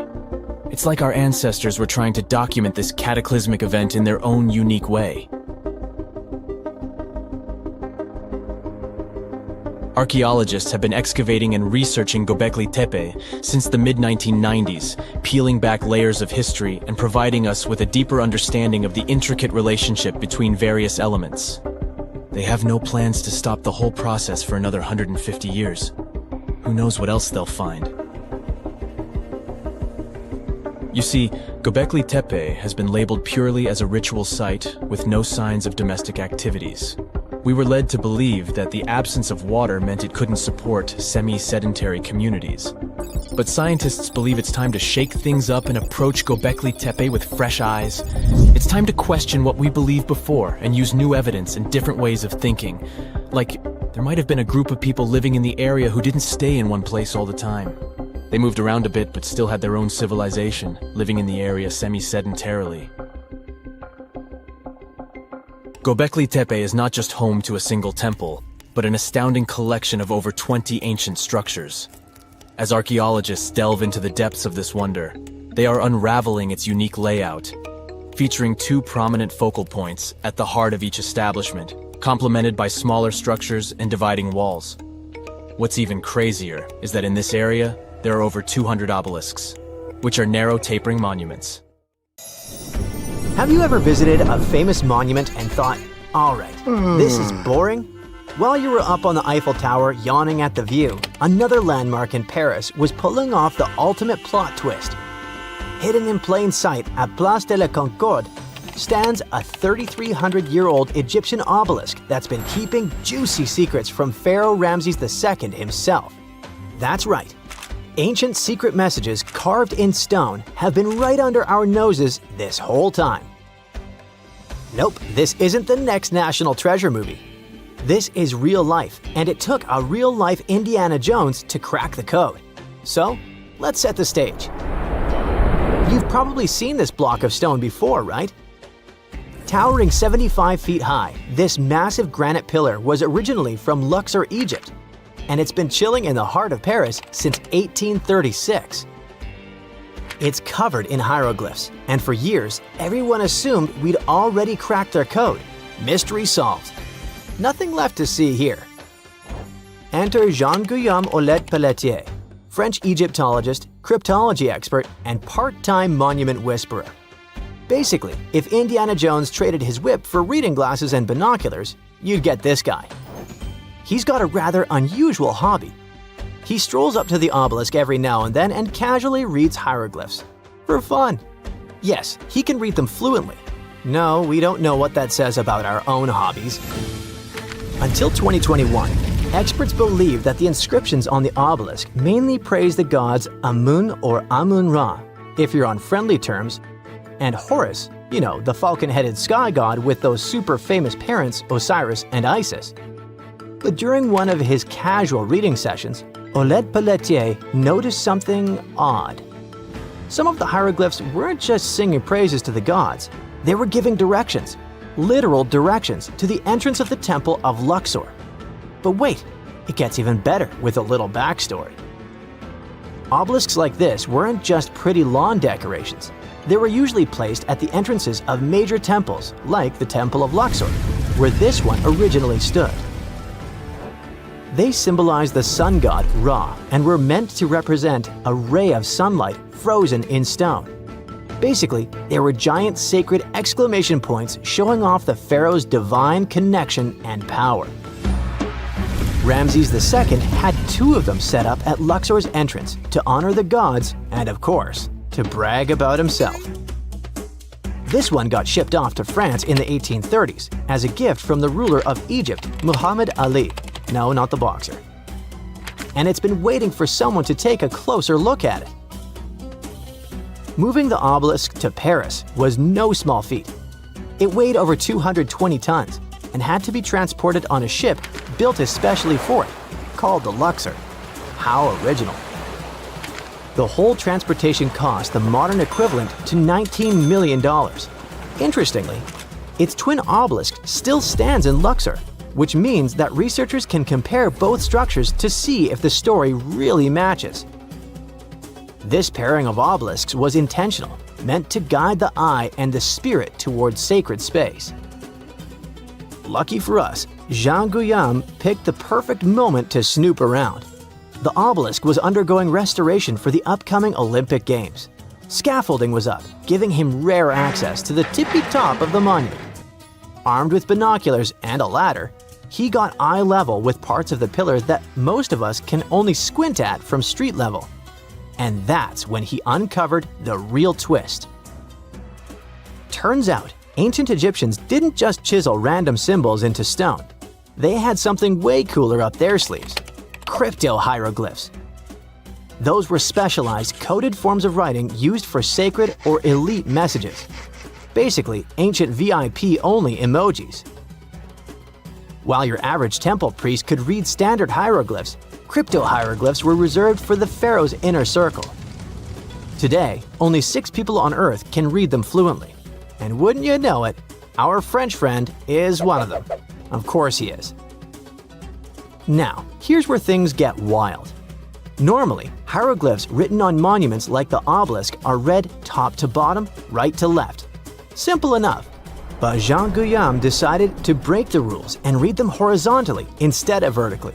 That's when he started spotting weird patterns, phrases, and symbols that had been hiding in plain sight for nearly 200 years. Some of these messages were so cleverly hidden, and you could only understand them if you walked around the obelisk in a certain way. He calls it 3D cryptography. That's right, the obelisk itself is like one giant ancient Rubik's Cube. Depending on the angle you read from, the message could change entirely. Yes, ancient Egypt invented something like the lenticular effect long before Pokemon cards made it cool. Okay, so what in the world does the message say now? Glad you asked. These aren't just random notes from the past. They're political gold. One inscription praises Ramses II as a divine figure who could not be dethroned. Another says the king made offerings to the god Amun, which wasn't just him being nice. This was a big political move. Back then, religion and power were totally intertwined, so showing off your divine connection was like launching a PR campaign, except instead of tweets, they used 200-ton stone monuments. Ramses II wasn't just any ruler, by the way. He reigned for over 60 years and basically pulled off the Beyoncé of pharaonic careers. He won battles, or at least said he did, built cities, temples, and statues of himself all over Egypt, and declared himself a living god. When he ordered these obelisks, he wasn't just creating monuments. He was launching ancient propaganda flyers at priests, nobles, and visiting dignitaries. In fact, Ramses II was so good at self-promotion, he may as well be the original king of rebranding. He claimed victory at the Battle of Kadesh, even though it ended in a stalemate and they had the victory carved into walls and monuments across Egypt. The Luxor obelisk was another way of reinforcing his godlike powers every time someone passed by or read its text. And here's the cherry on top. Some of these inscriptions were positioned just right so they'd be seen by nobles arriving by boat for a festival. That's probably the reason why they can only be read from a certain angle. But if you stood at the base of the obelisk, you wouldn't see much. But from a 45-degree angle standing right in the middle of the Nile, sweet stuff! Imagine pulling up to a religious celebration and seeing giant stone text basically saying, "Hey, Ramses is chosen by the gods, don't forget it." Subtle? Not exactly. Effective? You bet. Some messages even carry double meanings. One line might spell out Ramses II's full royal title. But read it differently and boom! It says he's got eternal life. That's next-level branding. You can almost hear him saying, "Look at me, still trending 3,000 years later." For decades, scholars thought this monument had given up all its secrets, but thanks to new access, modern tools, and some fresh eyeballs, we now know there's still a ton to uncover. Oleg Pelletier's full research hasn't been officially published yet, but the clues he's found are already shaking up what we thought we knew about ancient Egyptian monuments. Of course, not everyone's buying it just yet. Some scholars are skeptical, especially about the idea that boat-riding nobles could actually see those messages clearly. But let's be honest, ancient advertising wasn't easy. Even if your billboard is 75 feet tall, you still need the right angle and the right audience.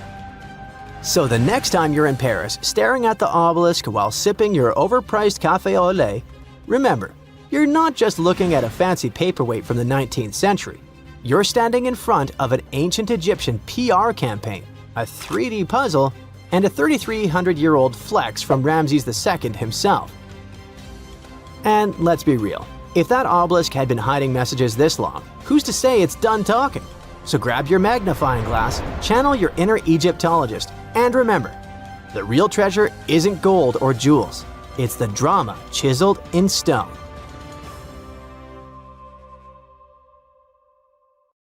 Imagine you were chosen to answer one of history's most important questions. What was the first civilization on Earth?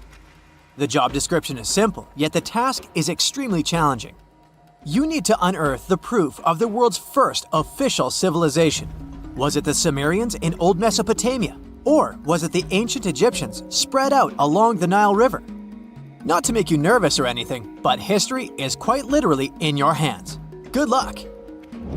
Since you can't turn back the clock and visit Old Mesopotamia to get the answers to your questions, you'll need to research museum databases in order to get some clues. First things first, we need a definition of what is considered a civilization. It's not just thousands of people grouped together and living harmoniously. There are some key elements that together make a group of people a civilization. Like, for example, the domain of urbanism, aka city building, irrigation systems, and writing.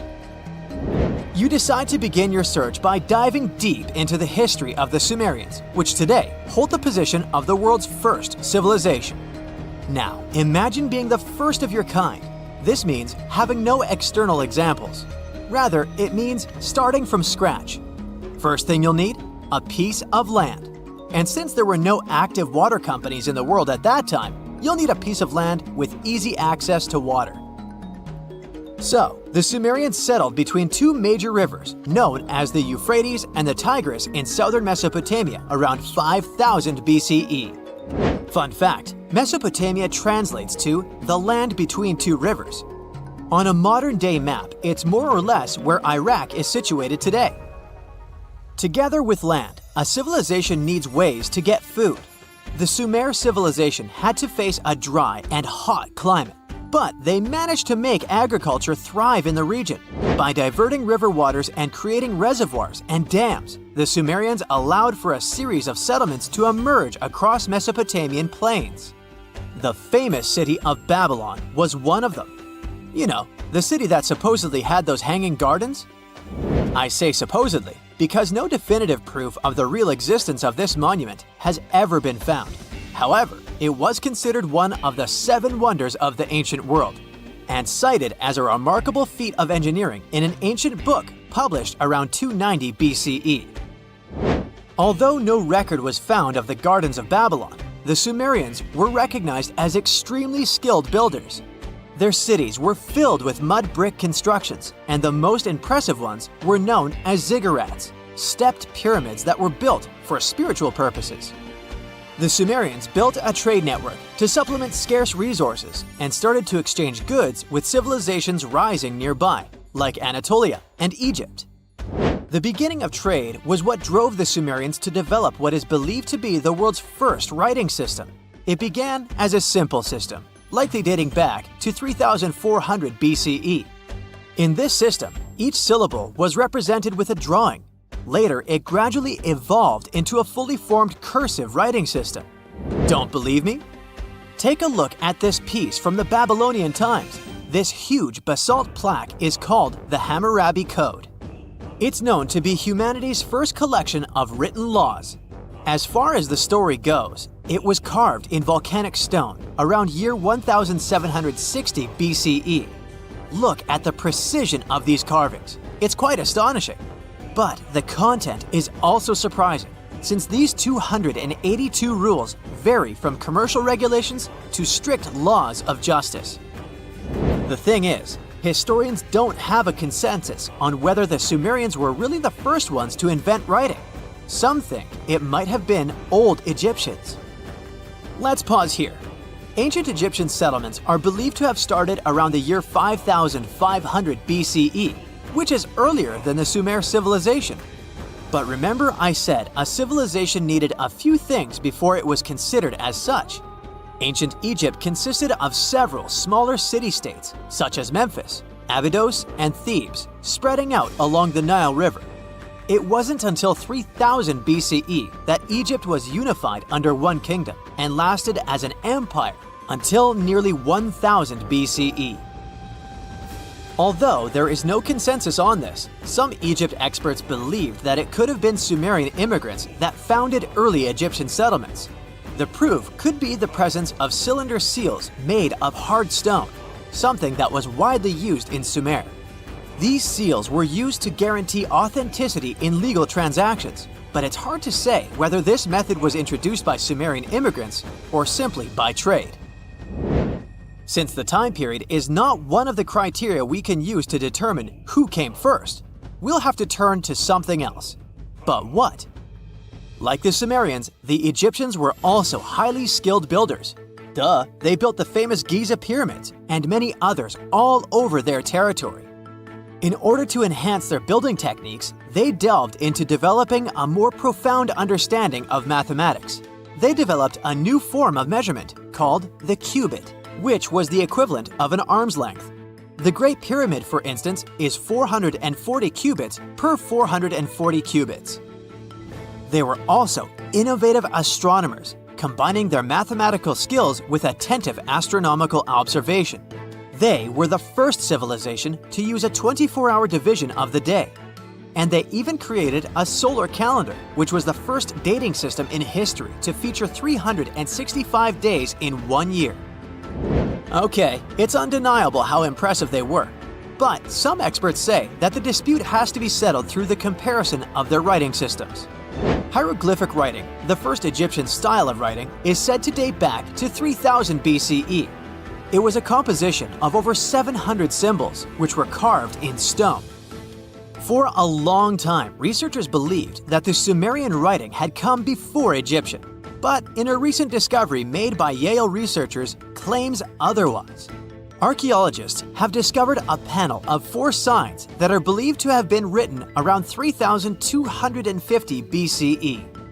Oh, and they've also found another rock drawing depicting a pregnant elephant that can date back to 4000 BCE. Now, there's also a third possibility that fewer people seem to mention: the Indus Valley Civilization, also known as Ancient India, located around the area of modern-day Pakistan and India. The Indus Valley Civilization is also a contender for the oldest civilization due to the uncertain historical origins of the Hindu collection of texts known as the Upanishads.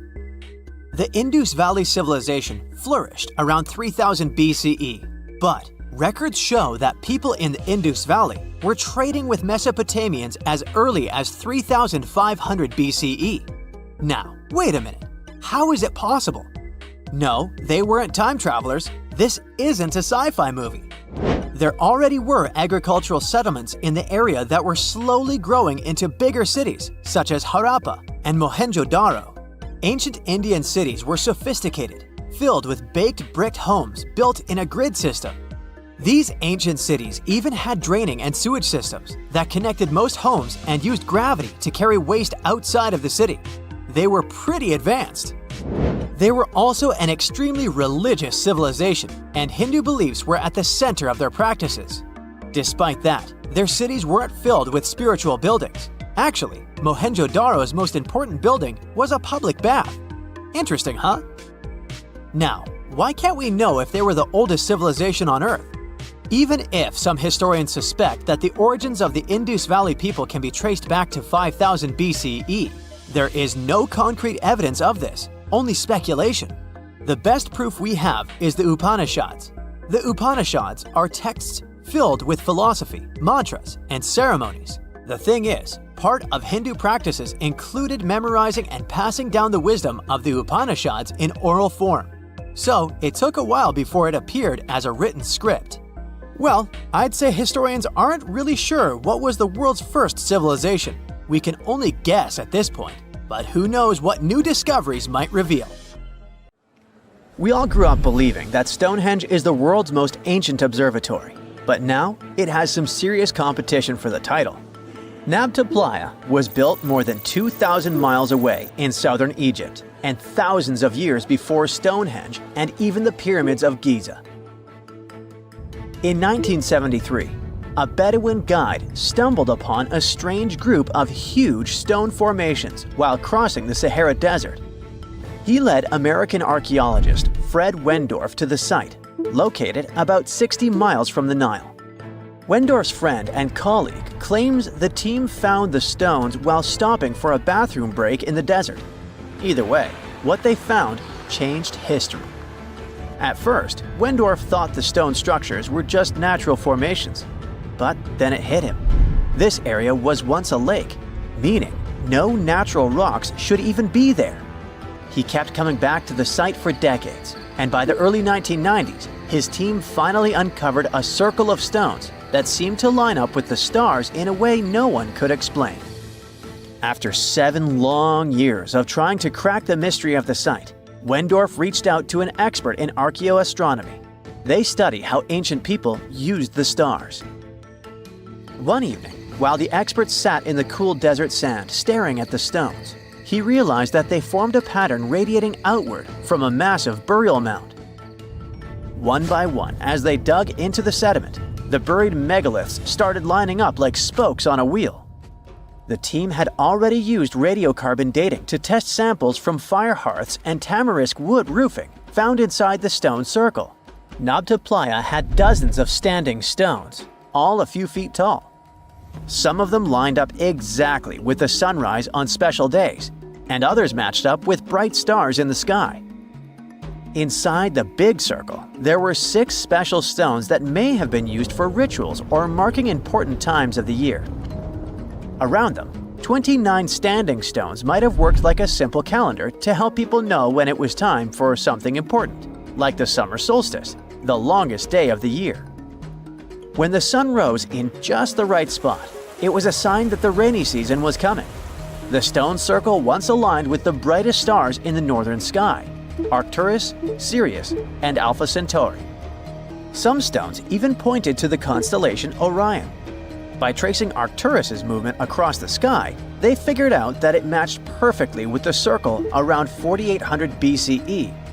That means it was the oldest astronomical site ever discovered. And the people of Nabta Playa may have been watching the stars thousands of years before telescopes were even invented. It looks like it had a huge meaning for people living and traveling through the desert. Over 10,000 years ago, the long, cold, and dry ice age that lasted for tens of thousands of years was finally fading away. Northern Africa got massive monsoons and rains that filled up seasonal lakes. So, parts of the desert turned into short-lived oases. For the nomadic people who roamed this harsh land, these summer rains were everything. Their entire way of life revolved around cattle. When archaeologists opened the central tomb at Nabta Playa, they dug up cattle bones and even a massive rock carved into the shape of a cow. The people who built it used the stars to guide them and find hidden watering holes like Nabta Playa, which likely held water for about 4 months a year, starting with the summer monsoons. But there was no North Star back then, so instead they navigated using bright stars and the way the sky seemed to spin in circles above them. When the lakes were full, the standing stones would be partly submerged, and from the western shore, you would see the reflection of the stars on the dark water. Nabta Playa is way less famous than Stonehenge. perhaps because its stones were buried and the famous site in England was open to visitors for thousands of years.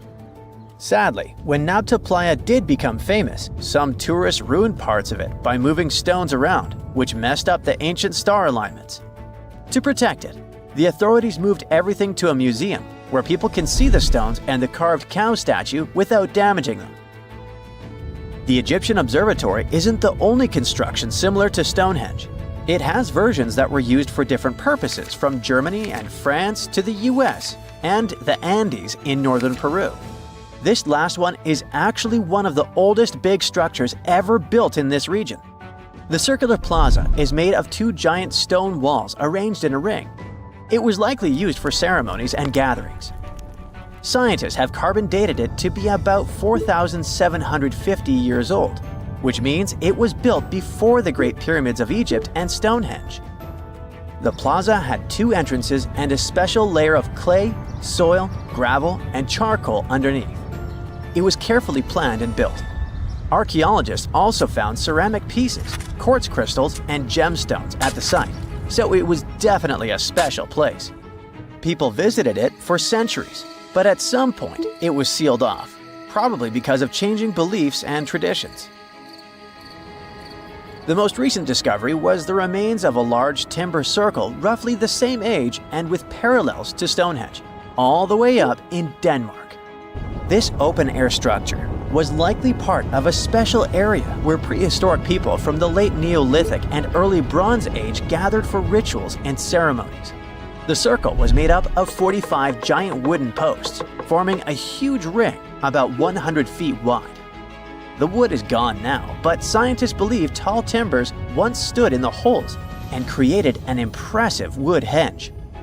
No one knows exactly what these circles were used for, but archaeologists have found animal bones and food remains at similar sites. So people probably used to gather there for feasts and rituals. In 2024, scientists found two ancient stone circles from the Neolithic period in Dartmoor National Park in England. Some archaeologists believe they might form a sacred ark.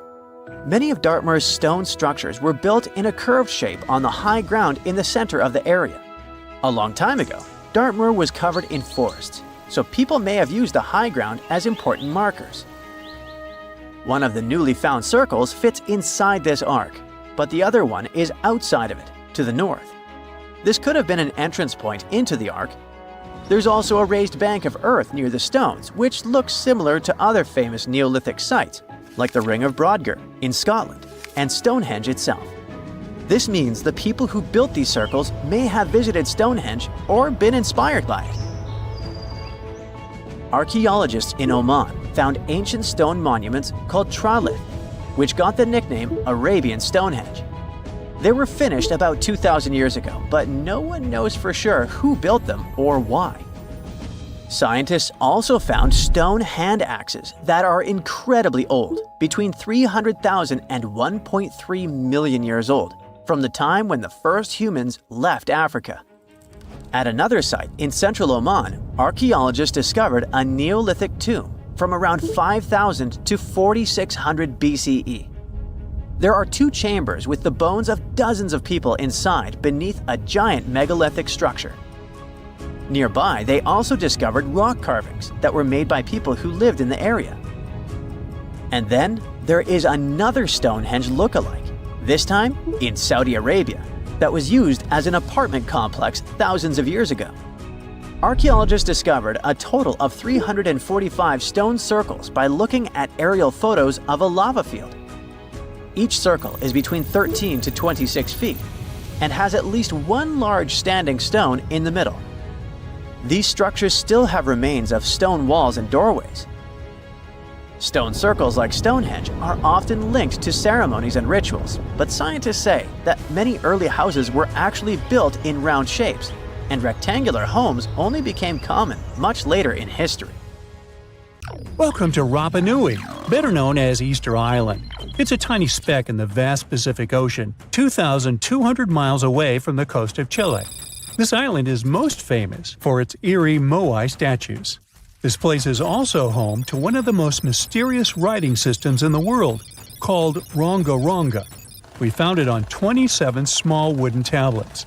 For years, historians have been arguing about the true history of these tablets, and now we might have found the truth. Humans first set foot on this island in the 12th century. For many years, it was home to the Rapa Nui people. They were pretty isolated out there in the Pacific Ocean until Europeans arrived in the 1720s. Europeans brought with them lots of troubles, leaving only a small fraction of the native population alive. Later in the 19th century, a missionary, Eugene Iro, went to the island and discovered the wooden tablets with intricate symbols carved on them. He wrote how marvelous they are, but there are hundreds of them on the island, and that they can be found in every household. But unfortunately, not all of them survive to this day. We've only got 27 of them. Some of them were heavily weathered, burned, or otherwise damaged, and now they're scattered all over the world in museums and private collections. Some of the language's artifacts were carted off to Tahiti and then to Europe by Europeans, leaving none behind on Easter Island itself. The 4 sacred tablets found their home in a congregation in Rome. They were the ones used in the recent discovery. For years, historians have been arguing whether this writing system was made up by the islanders themselves or they borrowed it from Europeans. To find the truth, they decided to use a technique called radiocarbon dating. All organic materials, like wood, charcoal, and so on, contain a tiny amount of a radioactive form of carbon called carbon-14. When life comes to an end, things stop taking in carbon-14, and the amount they had starts to decay over time. By measuring how much carbon-14 is left in a sample, we can assume how old this sample is. This is how we learn the age of many fossils and artifacts. So, they looked at the age of some Ronga-Ronga tablets. 3 of them were crafted from trees grown in the 18th or 19th century, which aligns with the arrival of Europeans. However, one of them is older than the Europeans' first visit to the island. There are 2 reasons to believe that Rapa Nui people created this writing system themselves. First, Ronga-Ronga works differently from European languages. Decoding it is a pretty hard task. Unlike English, this language boasts over 400 unique glyphs, none of which resemble any known writing system. There were many attempts to decipher this language, and none of them were successful so far. And second, one of the tablets is shown to be from around the 15th century, before the Europeans arrived. The problem is that radiocarbon dating can only tell us when the wood the tablet was made from was cut down, not when the writing was put on it. And since we've only got one tablet to go by, this isn't enough to be completely sure. On the other hand, why and where would they preserve cut wood for over 200 years just to grab it and write something on it one day? But anthropologists and historians say that it's possible. Scarce wood resources might have led the islanders to reuse old driftwood, which could be centuries older than the writing itself. This is known as the old wood problem in archaeology. Plus, the tablet looks very preserved. It was maintained to protect it from wood-damaging insects, humidity, and so on. That's why it survived over the centuries. Whatever is written on it, it was probably important for the Rapa Nui people. Now, all of these are guesses and clues, but scientists are cautiously optimistic.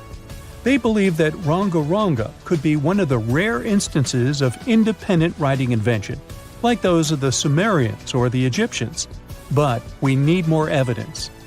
In the Rapa Nui language, rogo-rogo means to recite or to declaim. Not everyone could write, only a select few. Probably only the elite of Easter Island, mostly men, knew and could read this written language. After colonization, none of them survived. So now we have to rack our brains trying to figure out what's written here. First, scholars can't agree on what type of script it is. We aren't even sure that this was their language. But even if it was, we don't know whether it's a primitive form of writing or a fully developed system. In the 1990s, a linguist, Stephen Roger Fisher, believed he might have cracked the code of Ronga-Ronga structure. His idea was that these tablets conveyed cosmogonies. Cosmogonies are stories or narratives that explain how the universe was created and how natural phenomena came to be.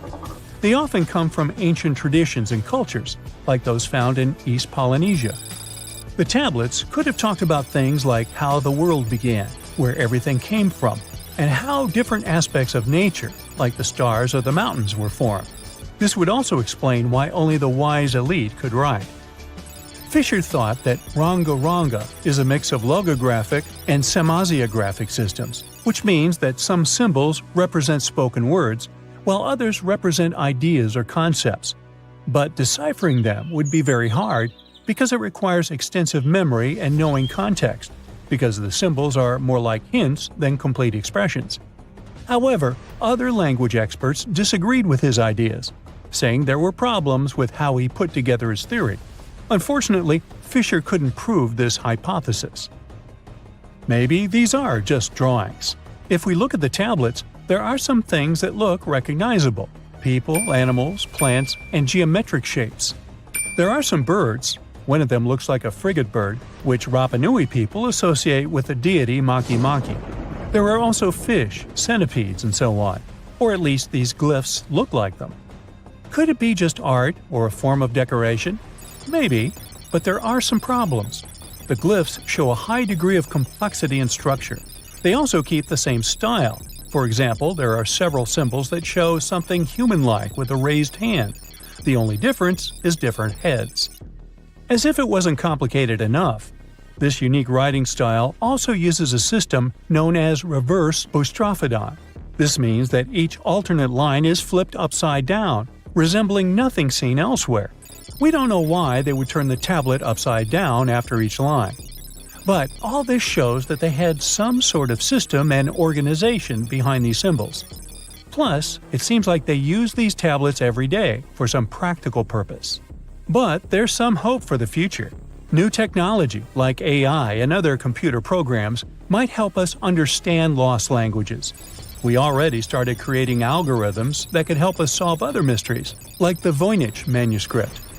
Academics even organized the Vesuvius Challenge, a machine learning competition that, in 2023, cracked the riddle of the ancient Herculaneum scrolls. The scrolls were buried under volcanic mud after the catastrophic eruption of Mount Vesuvius in 79 AD. In real life, the scrolls are very fragile, so deciphering them would be a very hard task. But with digital scanning and machine learning, it's much easier.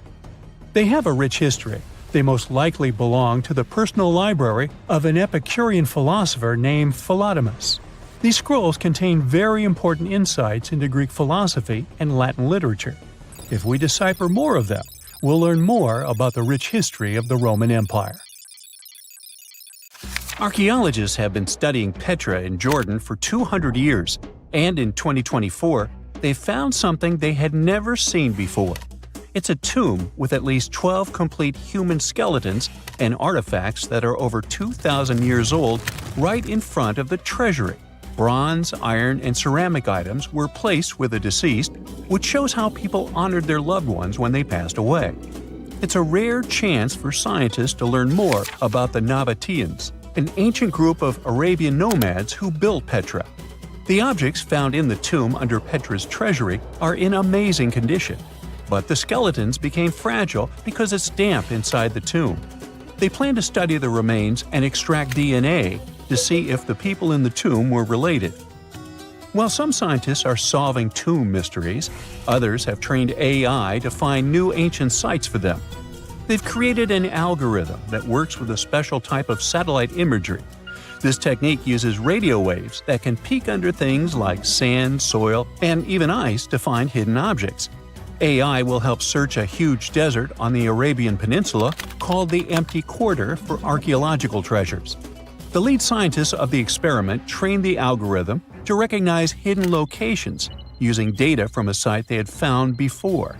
The new tech can discover buried structures within 20 inches, which is very precise. Another groundbreaking tech, LiDAR, which means light detection and ranging, helped archaeologists reveal new hidden cities all around the world. LiDAR can see big structures beneath layers of vegetation and map even subtle changes in ancient landscapes. They use it to scan large areas from a small plane flying over places that aren't so easy to study from the ground, like dense jungle. In 2024 alone, they found new Maya settlements in southern Mexico, gardens, roads, and rivers in Ecuador's Amazon rainforest, ancient ruins on the Pacific island of Tonga, and the remains of 2 medieval cities along the Silk Road route in Uzbekistan. Maybe some smart technology can also explain what Marge Simpson is doing on Earth in an ancient Egyptian tomb from 3,000 years ago. The drawing, featuring a woman with yellow-colored skin, a blue crown, and a green outfit, is alarmingly like the famous cartoon character. If you don't see a resemblance here, I hope you'll at least enjoy an amazingly well-preserved necklace with amethyst and agate beads. It's from another recent find from Egypt, an ancient tomb with 11 sealed burials near Luxor. Archaeologists also found 2 copper mirrors, one with a lotus-shaped handle and the second with a unique design of the deity of the sky, women, fertility, and love in ancient Egypt. The hair of the figurine was originally made from almost 4,000 mud beads. Another awesome find from 2024 is an ancient Greek shrine with intact burials, a sarcophagus, and plenty of gold inside. They think it was built before the year 300 before the Common Era, and the marble lions, also found inside, were made from the same marble as the Parthenon in Athens. Greece is so full of ancient treasures that the city of Thessaloniki will house around 300,000 of those artifacts in their new subway system. Meanwhile, archaeologists in France have found a monument unlike any other, and they can't figure out what it was used for. It's direct proof that people used to live here between the Neolithic and the early Iron Age periods. The coolest part is a monument made of 3 unique shapes that fit together like puzzle pieces. Some gravel found in the monument could mean there used to be a wooden fence called a palisade. People who built it probably used it for protection or decoration. The team studied the layers of soil around the monument to learn more about its origins. The only tools found so far were sharp flint stones, not the cartoon characters, which were used during the Neolithic period. The next step will be radiocarbon dating to figure out exactly how old the site is. Now, the oldest saddle ever found so far was found in the grave of a woman near the edge of the Taklamakan Desert in northwest China. This saddle is the oldest ever discovered.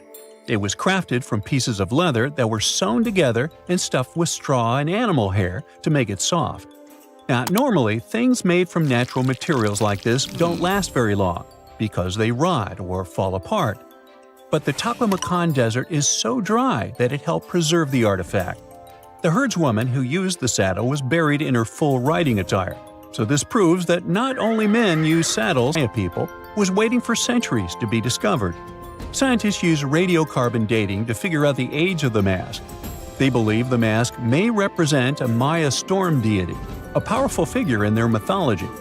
These kinds of masks were often made to honor Maya royalty, and they were placed in the tombs of kings and queens when they were buried. The king's tomb was also decorated with carvings made using tools crafted from volcanic obsidian. After 15 years of searching, scientists may have finally figured out where the altar stone of Stonehenge comes from. They compared the tiny minerals inside the altar stone with rocks from many places in Wales and England and ruled out lots of spots. Then they found the perfect match with a place in Scotland, more than 466 miles away from Stonehenge. This area might even be Orkney, a group of islands in the far northeast of Scotland where a lot was going on during the Neolithic period. The big question now is how ancient people moved such a massive stone so far. The altar stone is over 16 feet long and weighs more than 6 tons. The new theory is that they might have used boats to carry it across the coastline and rivers. Once it was close to Stonehenge, they theoretically dragged it across the land using wooden sleds, ropes, and a lot of teamwork. Meanwhile, in the north of France, an ancient home popped to the surface during the construction of a new house. It turned out to be a luxury urban house for the elite from the 2nd century of the Common Era. The inside of the house was destroyed by a fire, but under the destroyed layer, there are beautiful, real-size fresco paintings. Turkish archaeologists unearthed the arm and foot bones of elephants that lived around 9 million years ago. They also found fossils of early horses, giraffes, and even saber-toothed cats. They've already identified 43 distinct types of animals from this site and collected more than 4,000 fossils. One more cool find from Turkey is a 64,000-year-old workshop inside Incasia Cave. It looks like people used it for 24,000 years non-stop. There are some tools inside, like flakes and blades, which were made inside the workshop. In eastern Turkey, a farmer accidentally found a 1,000-square-foot mosaic from the late Roman or early Byzantine period just beneath the dirt. Experts say it's a one-of-a-kind thing from this region and is still in one piece after all this time. The pattern shows dozens of trees, plants, and animals that were found in ancient Turkey. There could be more treasures in the area, so they plan to keep digging. Our final stop will be in Sicily, where archaeologists uncovered a huge ancient thermal complex. Inside, they found 2 rooms with floors covered in colorful mosaic designs, along with a large courtyard surrounded by arched wings. As they kept digging, they discovered more parts of the ancient city. They found new roads and the remains of a huge complex, along with stretches of old stone walls that were part of the city's fortifications. These discoveries are helping scientists imagine what the city might have looked like during ancient times. No one knows for sure whether the bathhouse was built by the Greeks or the Romans, since both civilizations lived in Sicily long ago. This is a real human brain. Well, it was, until a hot cloud of ash turned it into glass. This crazy transformation happened almost 2,000 years ago, when Mount Vesuvius decided it was a good day to erupt and destroy cities like Pompeii, Atlantis, and Herculaneum. This particular brain belonged to a young man who lived in 79 CE in Herculaneum. Not the most famous Roman town, but it was the first place that was discovered under Vesuvius's ashes way back in 1709. Around 200 years later, archaeologists found the remains of this young man lying face down on a bed. All the smoke and ash probably made him disoriented, so while most of the citizens of Herculaneum rushed to the shore, hoping to be rescued, the brain guy ended up trapped inside a building and passed out. Weirdly enough, this saved his brain from completely disappearing. How in the world does a brain turn into glass? Well, when Mount Vesuvius erupted, it didn't expel just lava. It also sent away a really hot cloud of ash before the solidified lava could flow down. This type of lava, known as pyroclastic flow, could get as hot as 869 degrees Fahrenheit. An insane temperature, we know. Hot enough to melt your brain, but not hot enough to turn it into glass. The cloud of ash, however, can reach temperatures between 932 degrees Fahrenheit to 1,112 degrees Fahrenheit. But to turn something into glass, you don't just need heat, you need rapid cooling too. To put it simply, you have to heat something to a very high temperature until it melts into a liquid. If you let it cool down slowly, the molecules of this liquid will start to calmly organize themselves in the shape of crystals. But if this something cools down super fast, it will solidify in whatever shape the liquid was. It's like making ice cubes. If you pour water into a tray and stick it in the freezer, it will turn into ice because it cools down quickly. But if you leave the water out at room temperature, it'll just evaporate. This means that the brain melted due to a really high temperature, but before it could crystallize, for example, or just boil away, it got really cold. The flow from the eruption was not hot enough for this to happen, but the cloud of ash that reached town before the pyroclastic flow was hot enough to start this process, and fast enough to leave just at the right time. To figure out the exact temperature needed for this brain-to-glass transformation, scientists used a technique called differential scanning calorimetry. This fancy name basically means that they heat up glass shards to see when they start to change shape. They discovered that the cloud of ash had to be exactly 950 degrees Fahrenheit hot for the brain cells to start melting. Now, remember how I said this guy was inside a building, but most of the citizens were outside? Well, those people were also exposed to this drastic change in temperature, but they didn't turn into glass because they were not being protected by the walls of a building. The protection provided by the skull is liquid for the glass-making process to happen. The brain has a lot of water and fat, which makes it a prime candidate for the glassification process. Yes, I've just made that word up. Other organs might have contained liquid, but they weren't as protected as the brain, so they were destroyed by the heat. And bones? Well, bones don't have enough liquid, so they just remained the same. The ones that didn't char, anyway. When the brain turned into glass, it looked a lot like an obsidian stone, a type of volcanic glass formed by the cool lava of a volcano. Even the forensic archaeologist who discovered this glassified brain thought it was just a stone at first. He was studying the bones of our hero when he noticed something shining inside of his skull, right in the middle of all the volcanic ash that filled it. To his surprise, this thing was way more fragile than obsidian and smaller too, with some fragments being only a few millimeters large.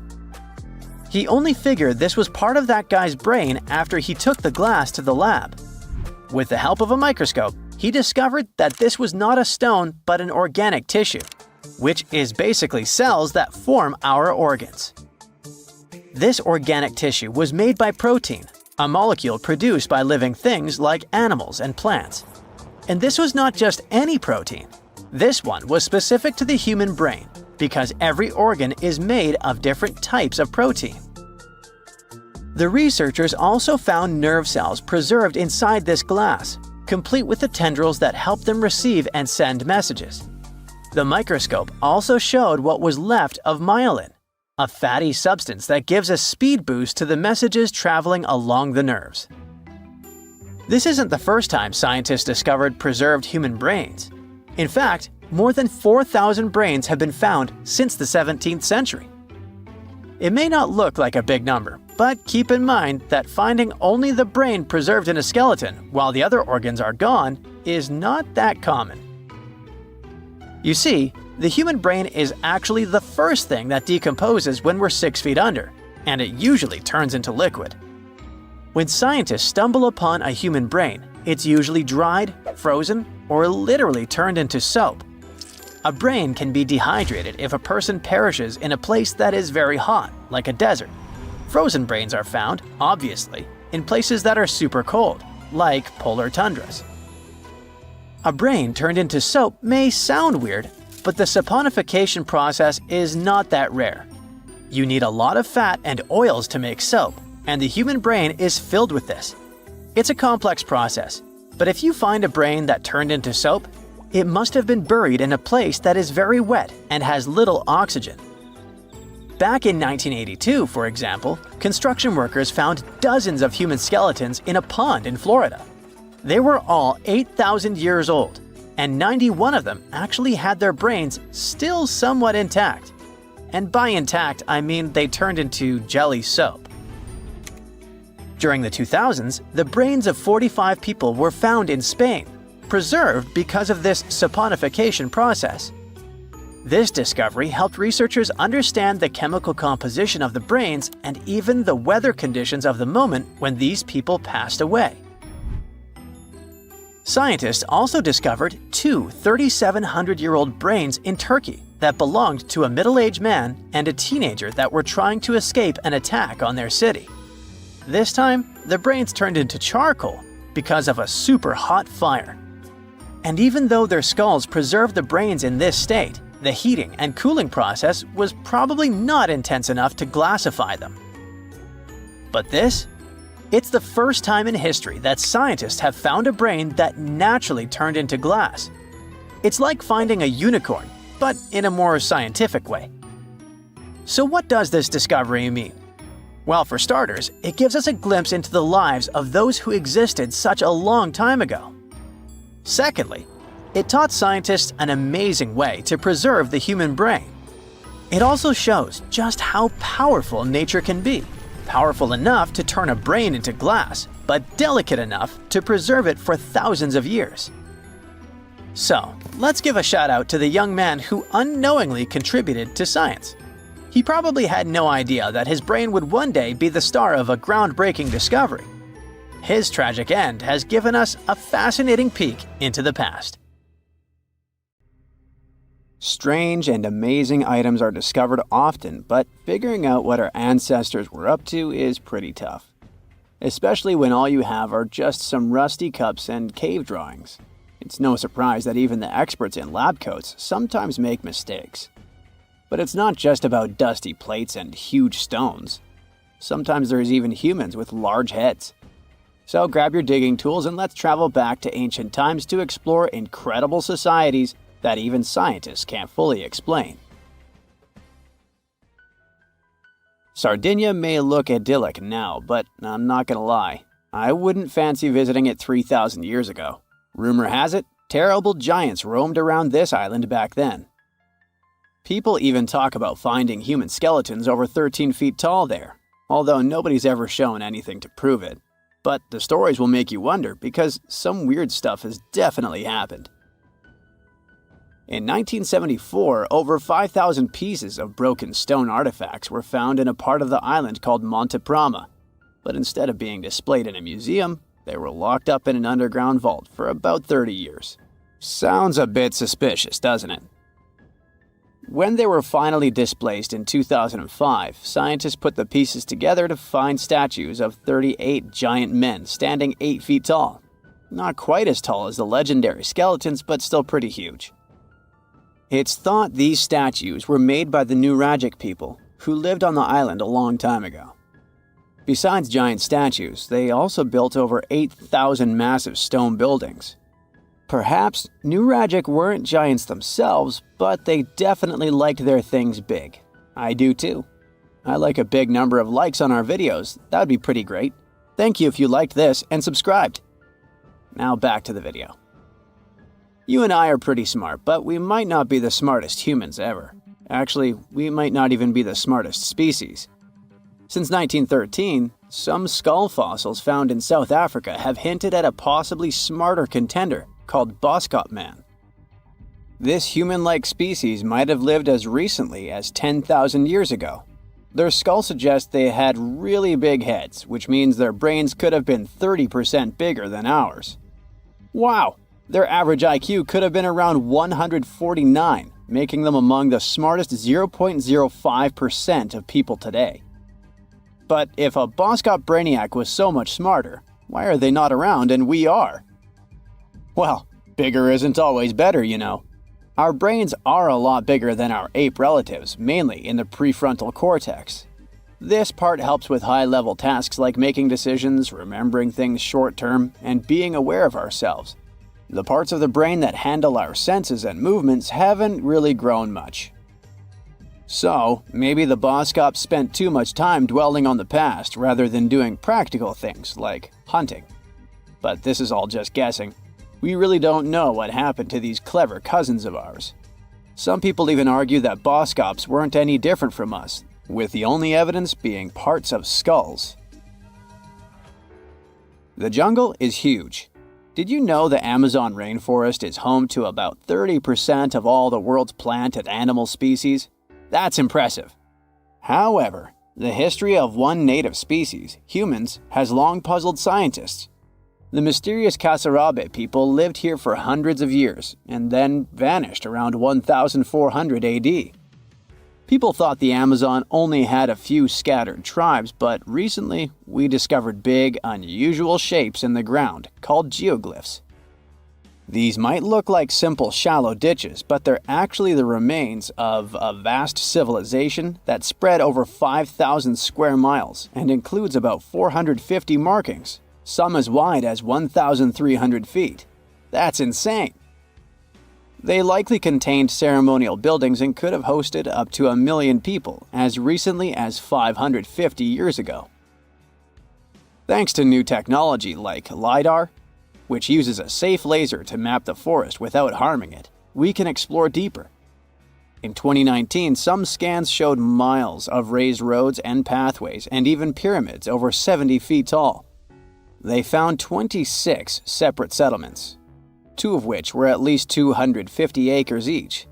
Damn, That's like 330 soccer fields. It's not certain what happened to the Kasarabi people. Maybe European conquistadors drove them out. Maybe the most baffling ancient civilization is one we've never actually found a trace of. Yep, I'm talking about Atlantis, the grand city that supposedly sank into the ocean. The first mentions of Atlantis come from the ancient Greek philosopher Plato, who talked about a great city near the Strait of Gibraltar. But for ages, everyone just thought Plato made up Atlantis as a perfect version of his own Athens.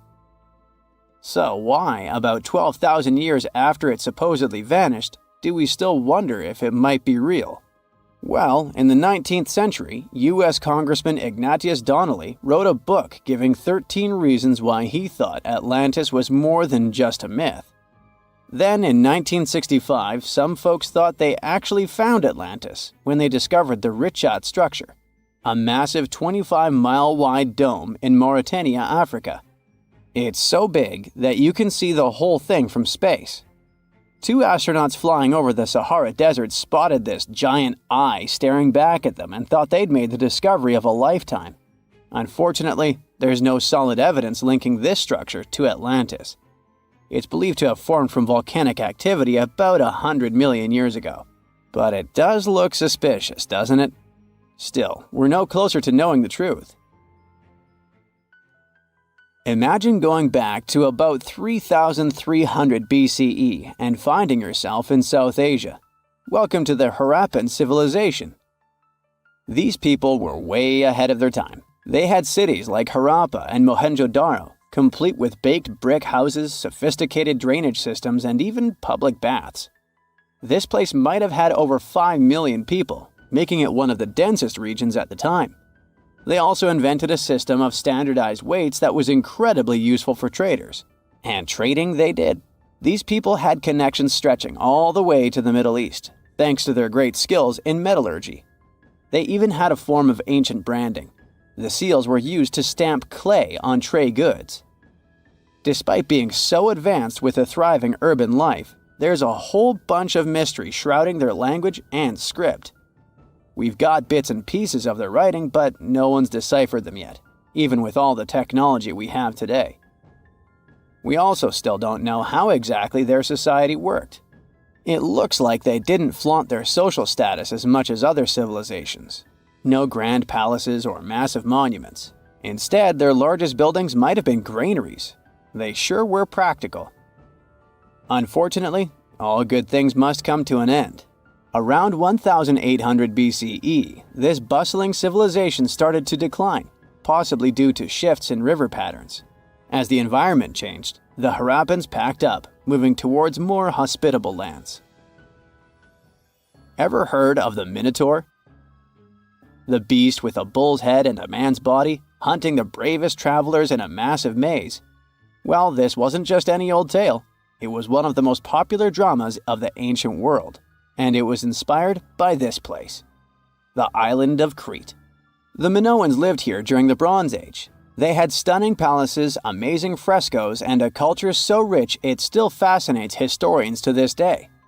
They built places like Knossos, which was so complex with its multi-story buildings and elaborate hallways that it might have inspired the whole labyrinth myth.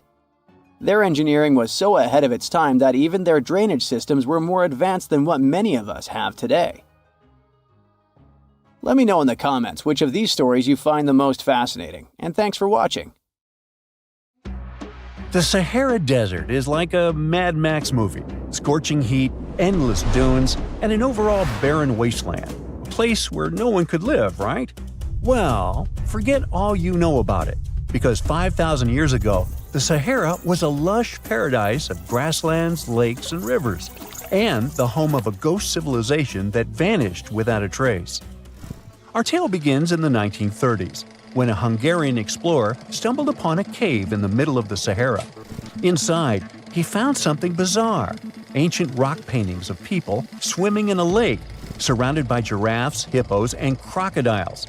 At the time, everybody shrugged it off as some symbolic depiction of the afterlife, because really, who would imagine a lake in the Sahara? Well, fast forward some 70 years later, when a group of archaeologists made a discovery that flipped the script. In a rock shelter in Libya, they unearthed 15 mummies, along with baskets, ceramic pots, and other everyday items. This may look like prehistoric junk to most people, but to archaeologists, it was like uncovering a key piece of evidence. Those people weren't just passing through, they lived here.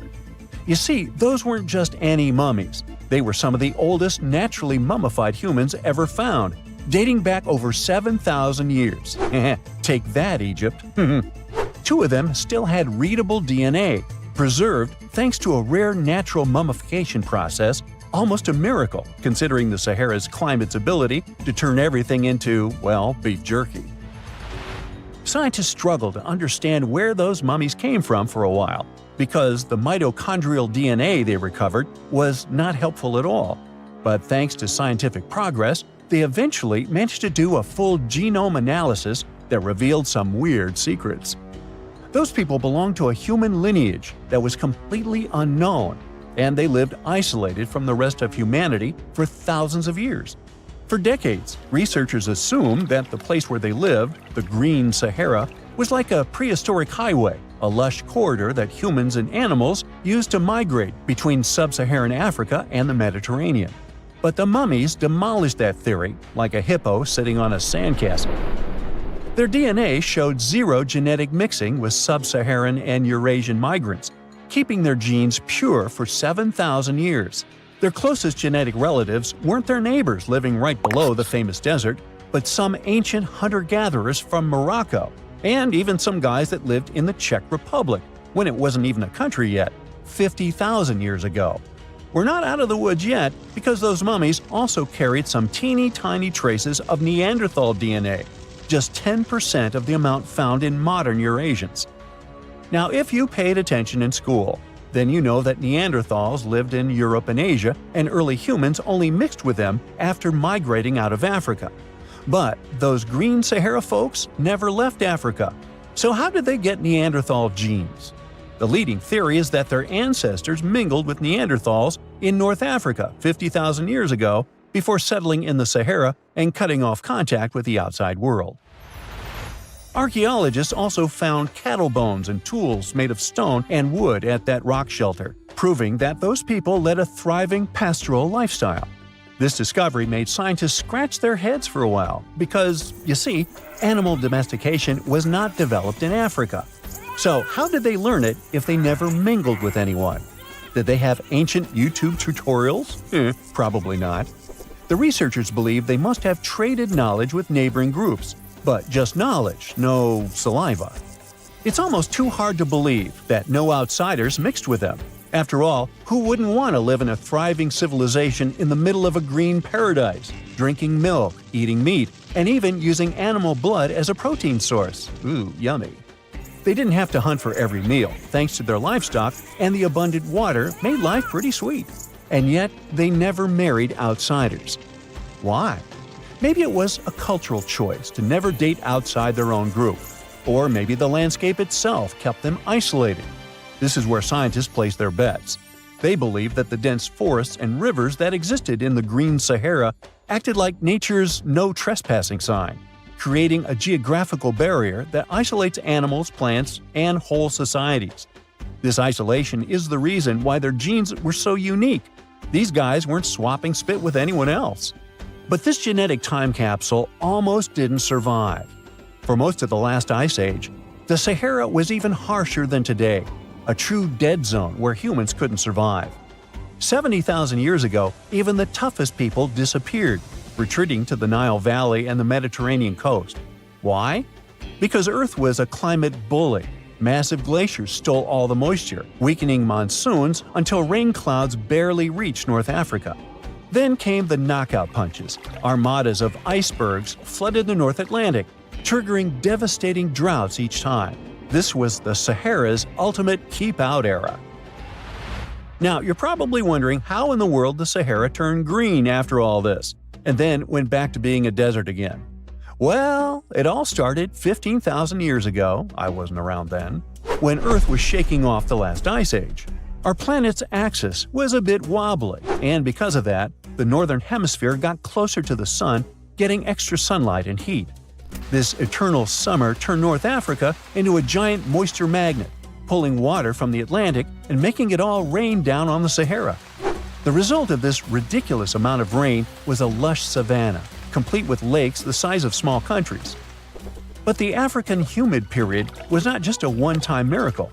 The truth is, this eternal on and off switch between green and desert happened to the Sahara more than 230 times since the desert was born. During one of these events, the Sahara even expanded, getting bigger than it is today. So when the green Sahara showed up, you can bet it brought the ultimate ecosystem glow-up. This wasn't just a light dusting of grass. We're talking full makeover. The transformation was so complete, it even reshaped animal populations. Cheetahs suddenly struggled with the new prey dynamics, while rodents like the multi-mammate mouse thrived in the suddenly abundant grasslands. But don't pack your prehistoric swim trunks just yet. This paradise had teeth. The Sahara was an ecological maze of crocodile-infested rivers, malaria-carrying mosquitoes, and big cats lurking in the tall grass. Crossing it would have been like playing a real-life game of Hungry Hungry Hippos. This is probably why more groups didn't settle permanently. The Sahara's climate cycled between wet and dry every 20,000 years, hardly a stable zip code. For most ancient people, it was smarter to treat the green Sahara like an all-you-can-eat buffet, grab resources and leave before the desert returned. Still, this green Sahara period lasted for 10,000 years, giving our mystery shepherds plenty of time to thrive. But around 5,000 years ago, Earth's axis shifted again, the rains moved away, and the Sahara dried up faster than a puddle in July. As the desert returned, the shepherds from the green Sahara had no choice but to pack up their livestock and leave. Some researchers believe they migrated toward the Nile, laying the groundwork for ancient Egypt, so I guess their legacy lives on. Besides, their pure lineage may be extinct by now, but some faint genes of the mummies can still be found in the people that live in North Africa today. But the introvert mummies were not the only ones using the green Sahara as an Airbnb. They actually had neighbors just around the corner, in a lakeside village in Niger to be exact. Those people thrived for 5,000 years and left behind the oldest Sahara Desert cemetery, including a man buried in a turtle shell, a grinning Halloween man with filed teeth, and a heartbreaking family embrace frozen in time, victims of the very waters that sustained them. Eventually, those people disappeared too, just like it happened to our antisocial friends. This proves that this desert outsmarts everyone, with a landscape that gives paradise with one hand and takes it away with the other. Over the years, archaeologists have uncovered all kinds of stuff on runestones: curses, poems, protective magic spells, and even inheritance disputes. However, a newly uncovered ancient Norse artifact known as Svingerud stone has just one word on it. Sounds boring, right? Well, think again, because this might just be the oldest runestone ever discovered. Almost 2,000 years old.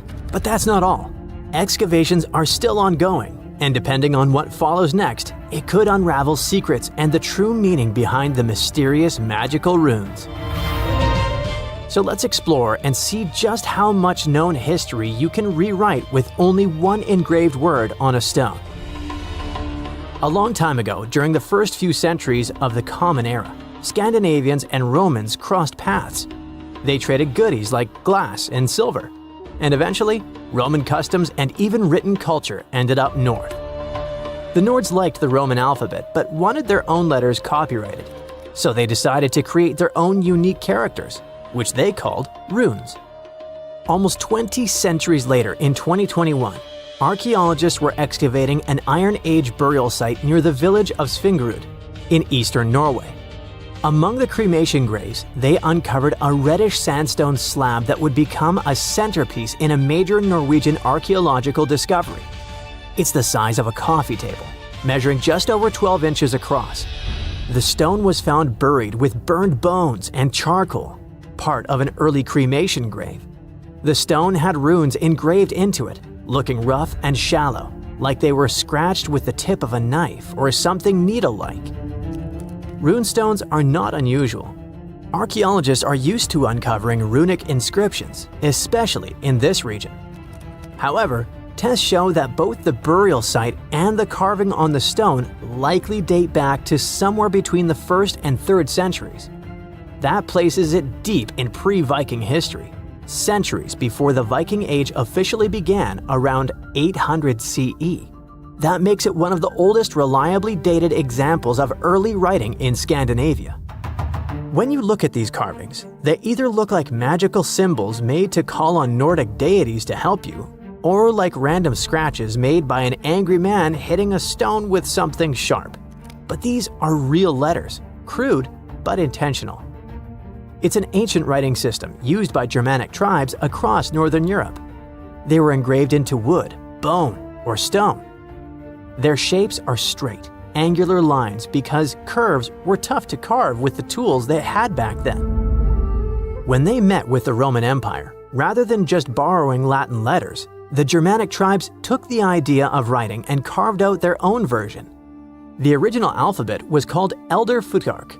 It had 24 letters. We can find them on artifacts dating from around the 2nd to the 8th century CE. Its name comes from its first 6 letters: F, U, Th, A, R, and K. Each rune probably had a name that matched the sound it made.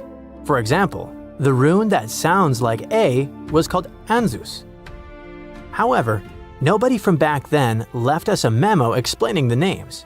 In fact, the knowledge of how to read them was forgotten until 1865, when Norwegian linguist Sophus Bugge deciphered them by comparing clues.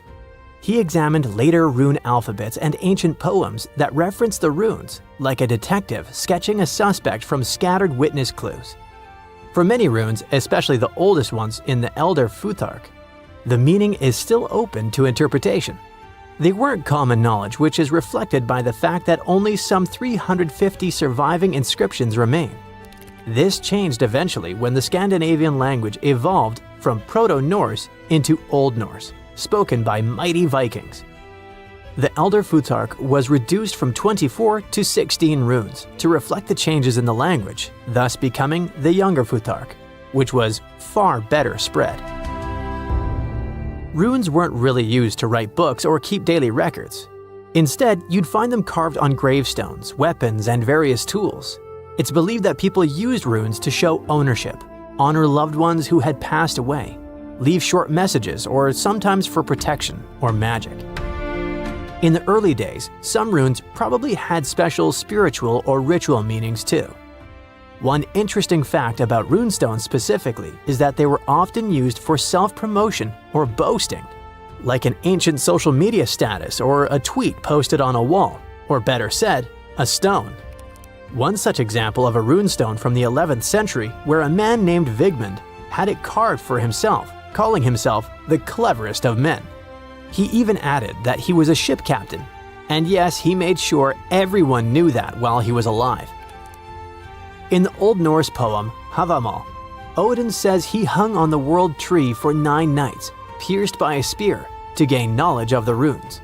This goes to show just how powerful and mystical those symbols were perceived to be. It's fitting that the word rune comes from a Proto-Germanic word which can be translated as secret or whisper. There's a common saying about power being in words, and for the old Germanic tribes, that power felt like actual magic.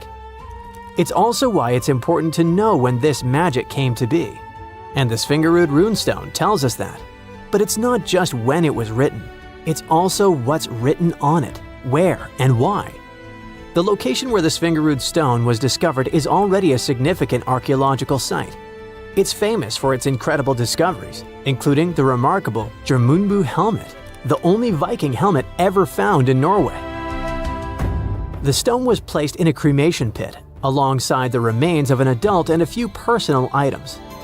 Thanks to charcoal and bone samples, researchers can figure out how old the runestone is by using a method called radiocarbon dating. The Svingerud stone isn't the first ancient Norse artifact with runes that archaeologists have discovered, not even close. People carved runes into all sorts of everyday objects like combs, jewelry, and knives long ago. Some of those might even be just as old. Other finds have runes, but they're often broken, loose, or don't have clear dating. However, with radiocarbon dating, scientists have confirmed that the Sfingerud stone is really the oldest rune stone ever found. The writing on it suggests that it was part of a ritual and might have even been a message to the deceased. The inscription isn't long. It's just one word, Idiburg. No one knows exactly what it means. The clearest part says Idibera, and most researchers agree it's probably a name. Maybe Idibera in a genitive form, meaning of Idibera or belonging to Idibera. So this could be the name of the person buried there or someone being honored. There's a decent chance it's a female name, possibly making this the earliest known female rune inscriber in history. But researchers now believe that the Sfingerud runestone is a part of a bigger monument. They found more than a dozen sandstone pieces scattered across several graves at the site, and when they assembled them in the lab, they fit together like a puzzle. This suggests they all came from one single upright stone. The main piece with the inscription was found in one grave, but other similar pieces were buried in nearby cremation pits. Archaeologists think it was broken and reused in a ritual, maybe to connect different people or generations who had been buried there. Instead of just marking one grave, it might have first been a memorial and was later put back into the other graves as a symbolic act. Some even speculate that the runes might have been carved by different hands throughout various time periods. The Sfingerud stone might be small, but as the oldest runestone ever found with a secure archaeological context, it could be the key to how writing first took root in Northern Europe. This Norwegian archaeological discovery proves that runes were already tied to ritual, memory, and maybe even women. And if it's just a fragment of a larger monument, we've only seen part of the picture. Ancient Norse artifacts like this reshape what we know about pre-Viking history. And with luck, more runestones will follow, maybe even from another female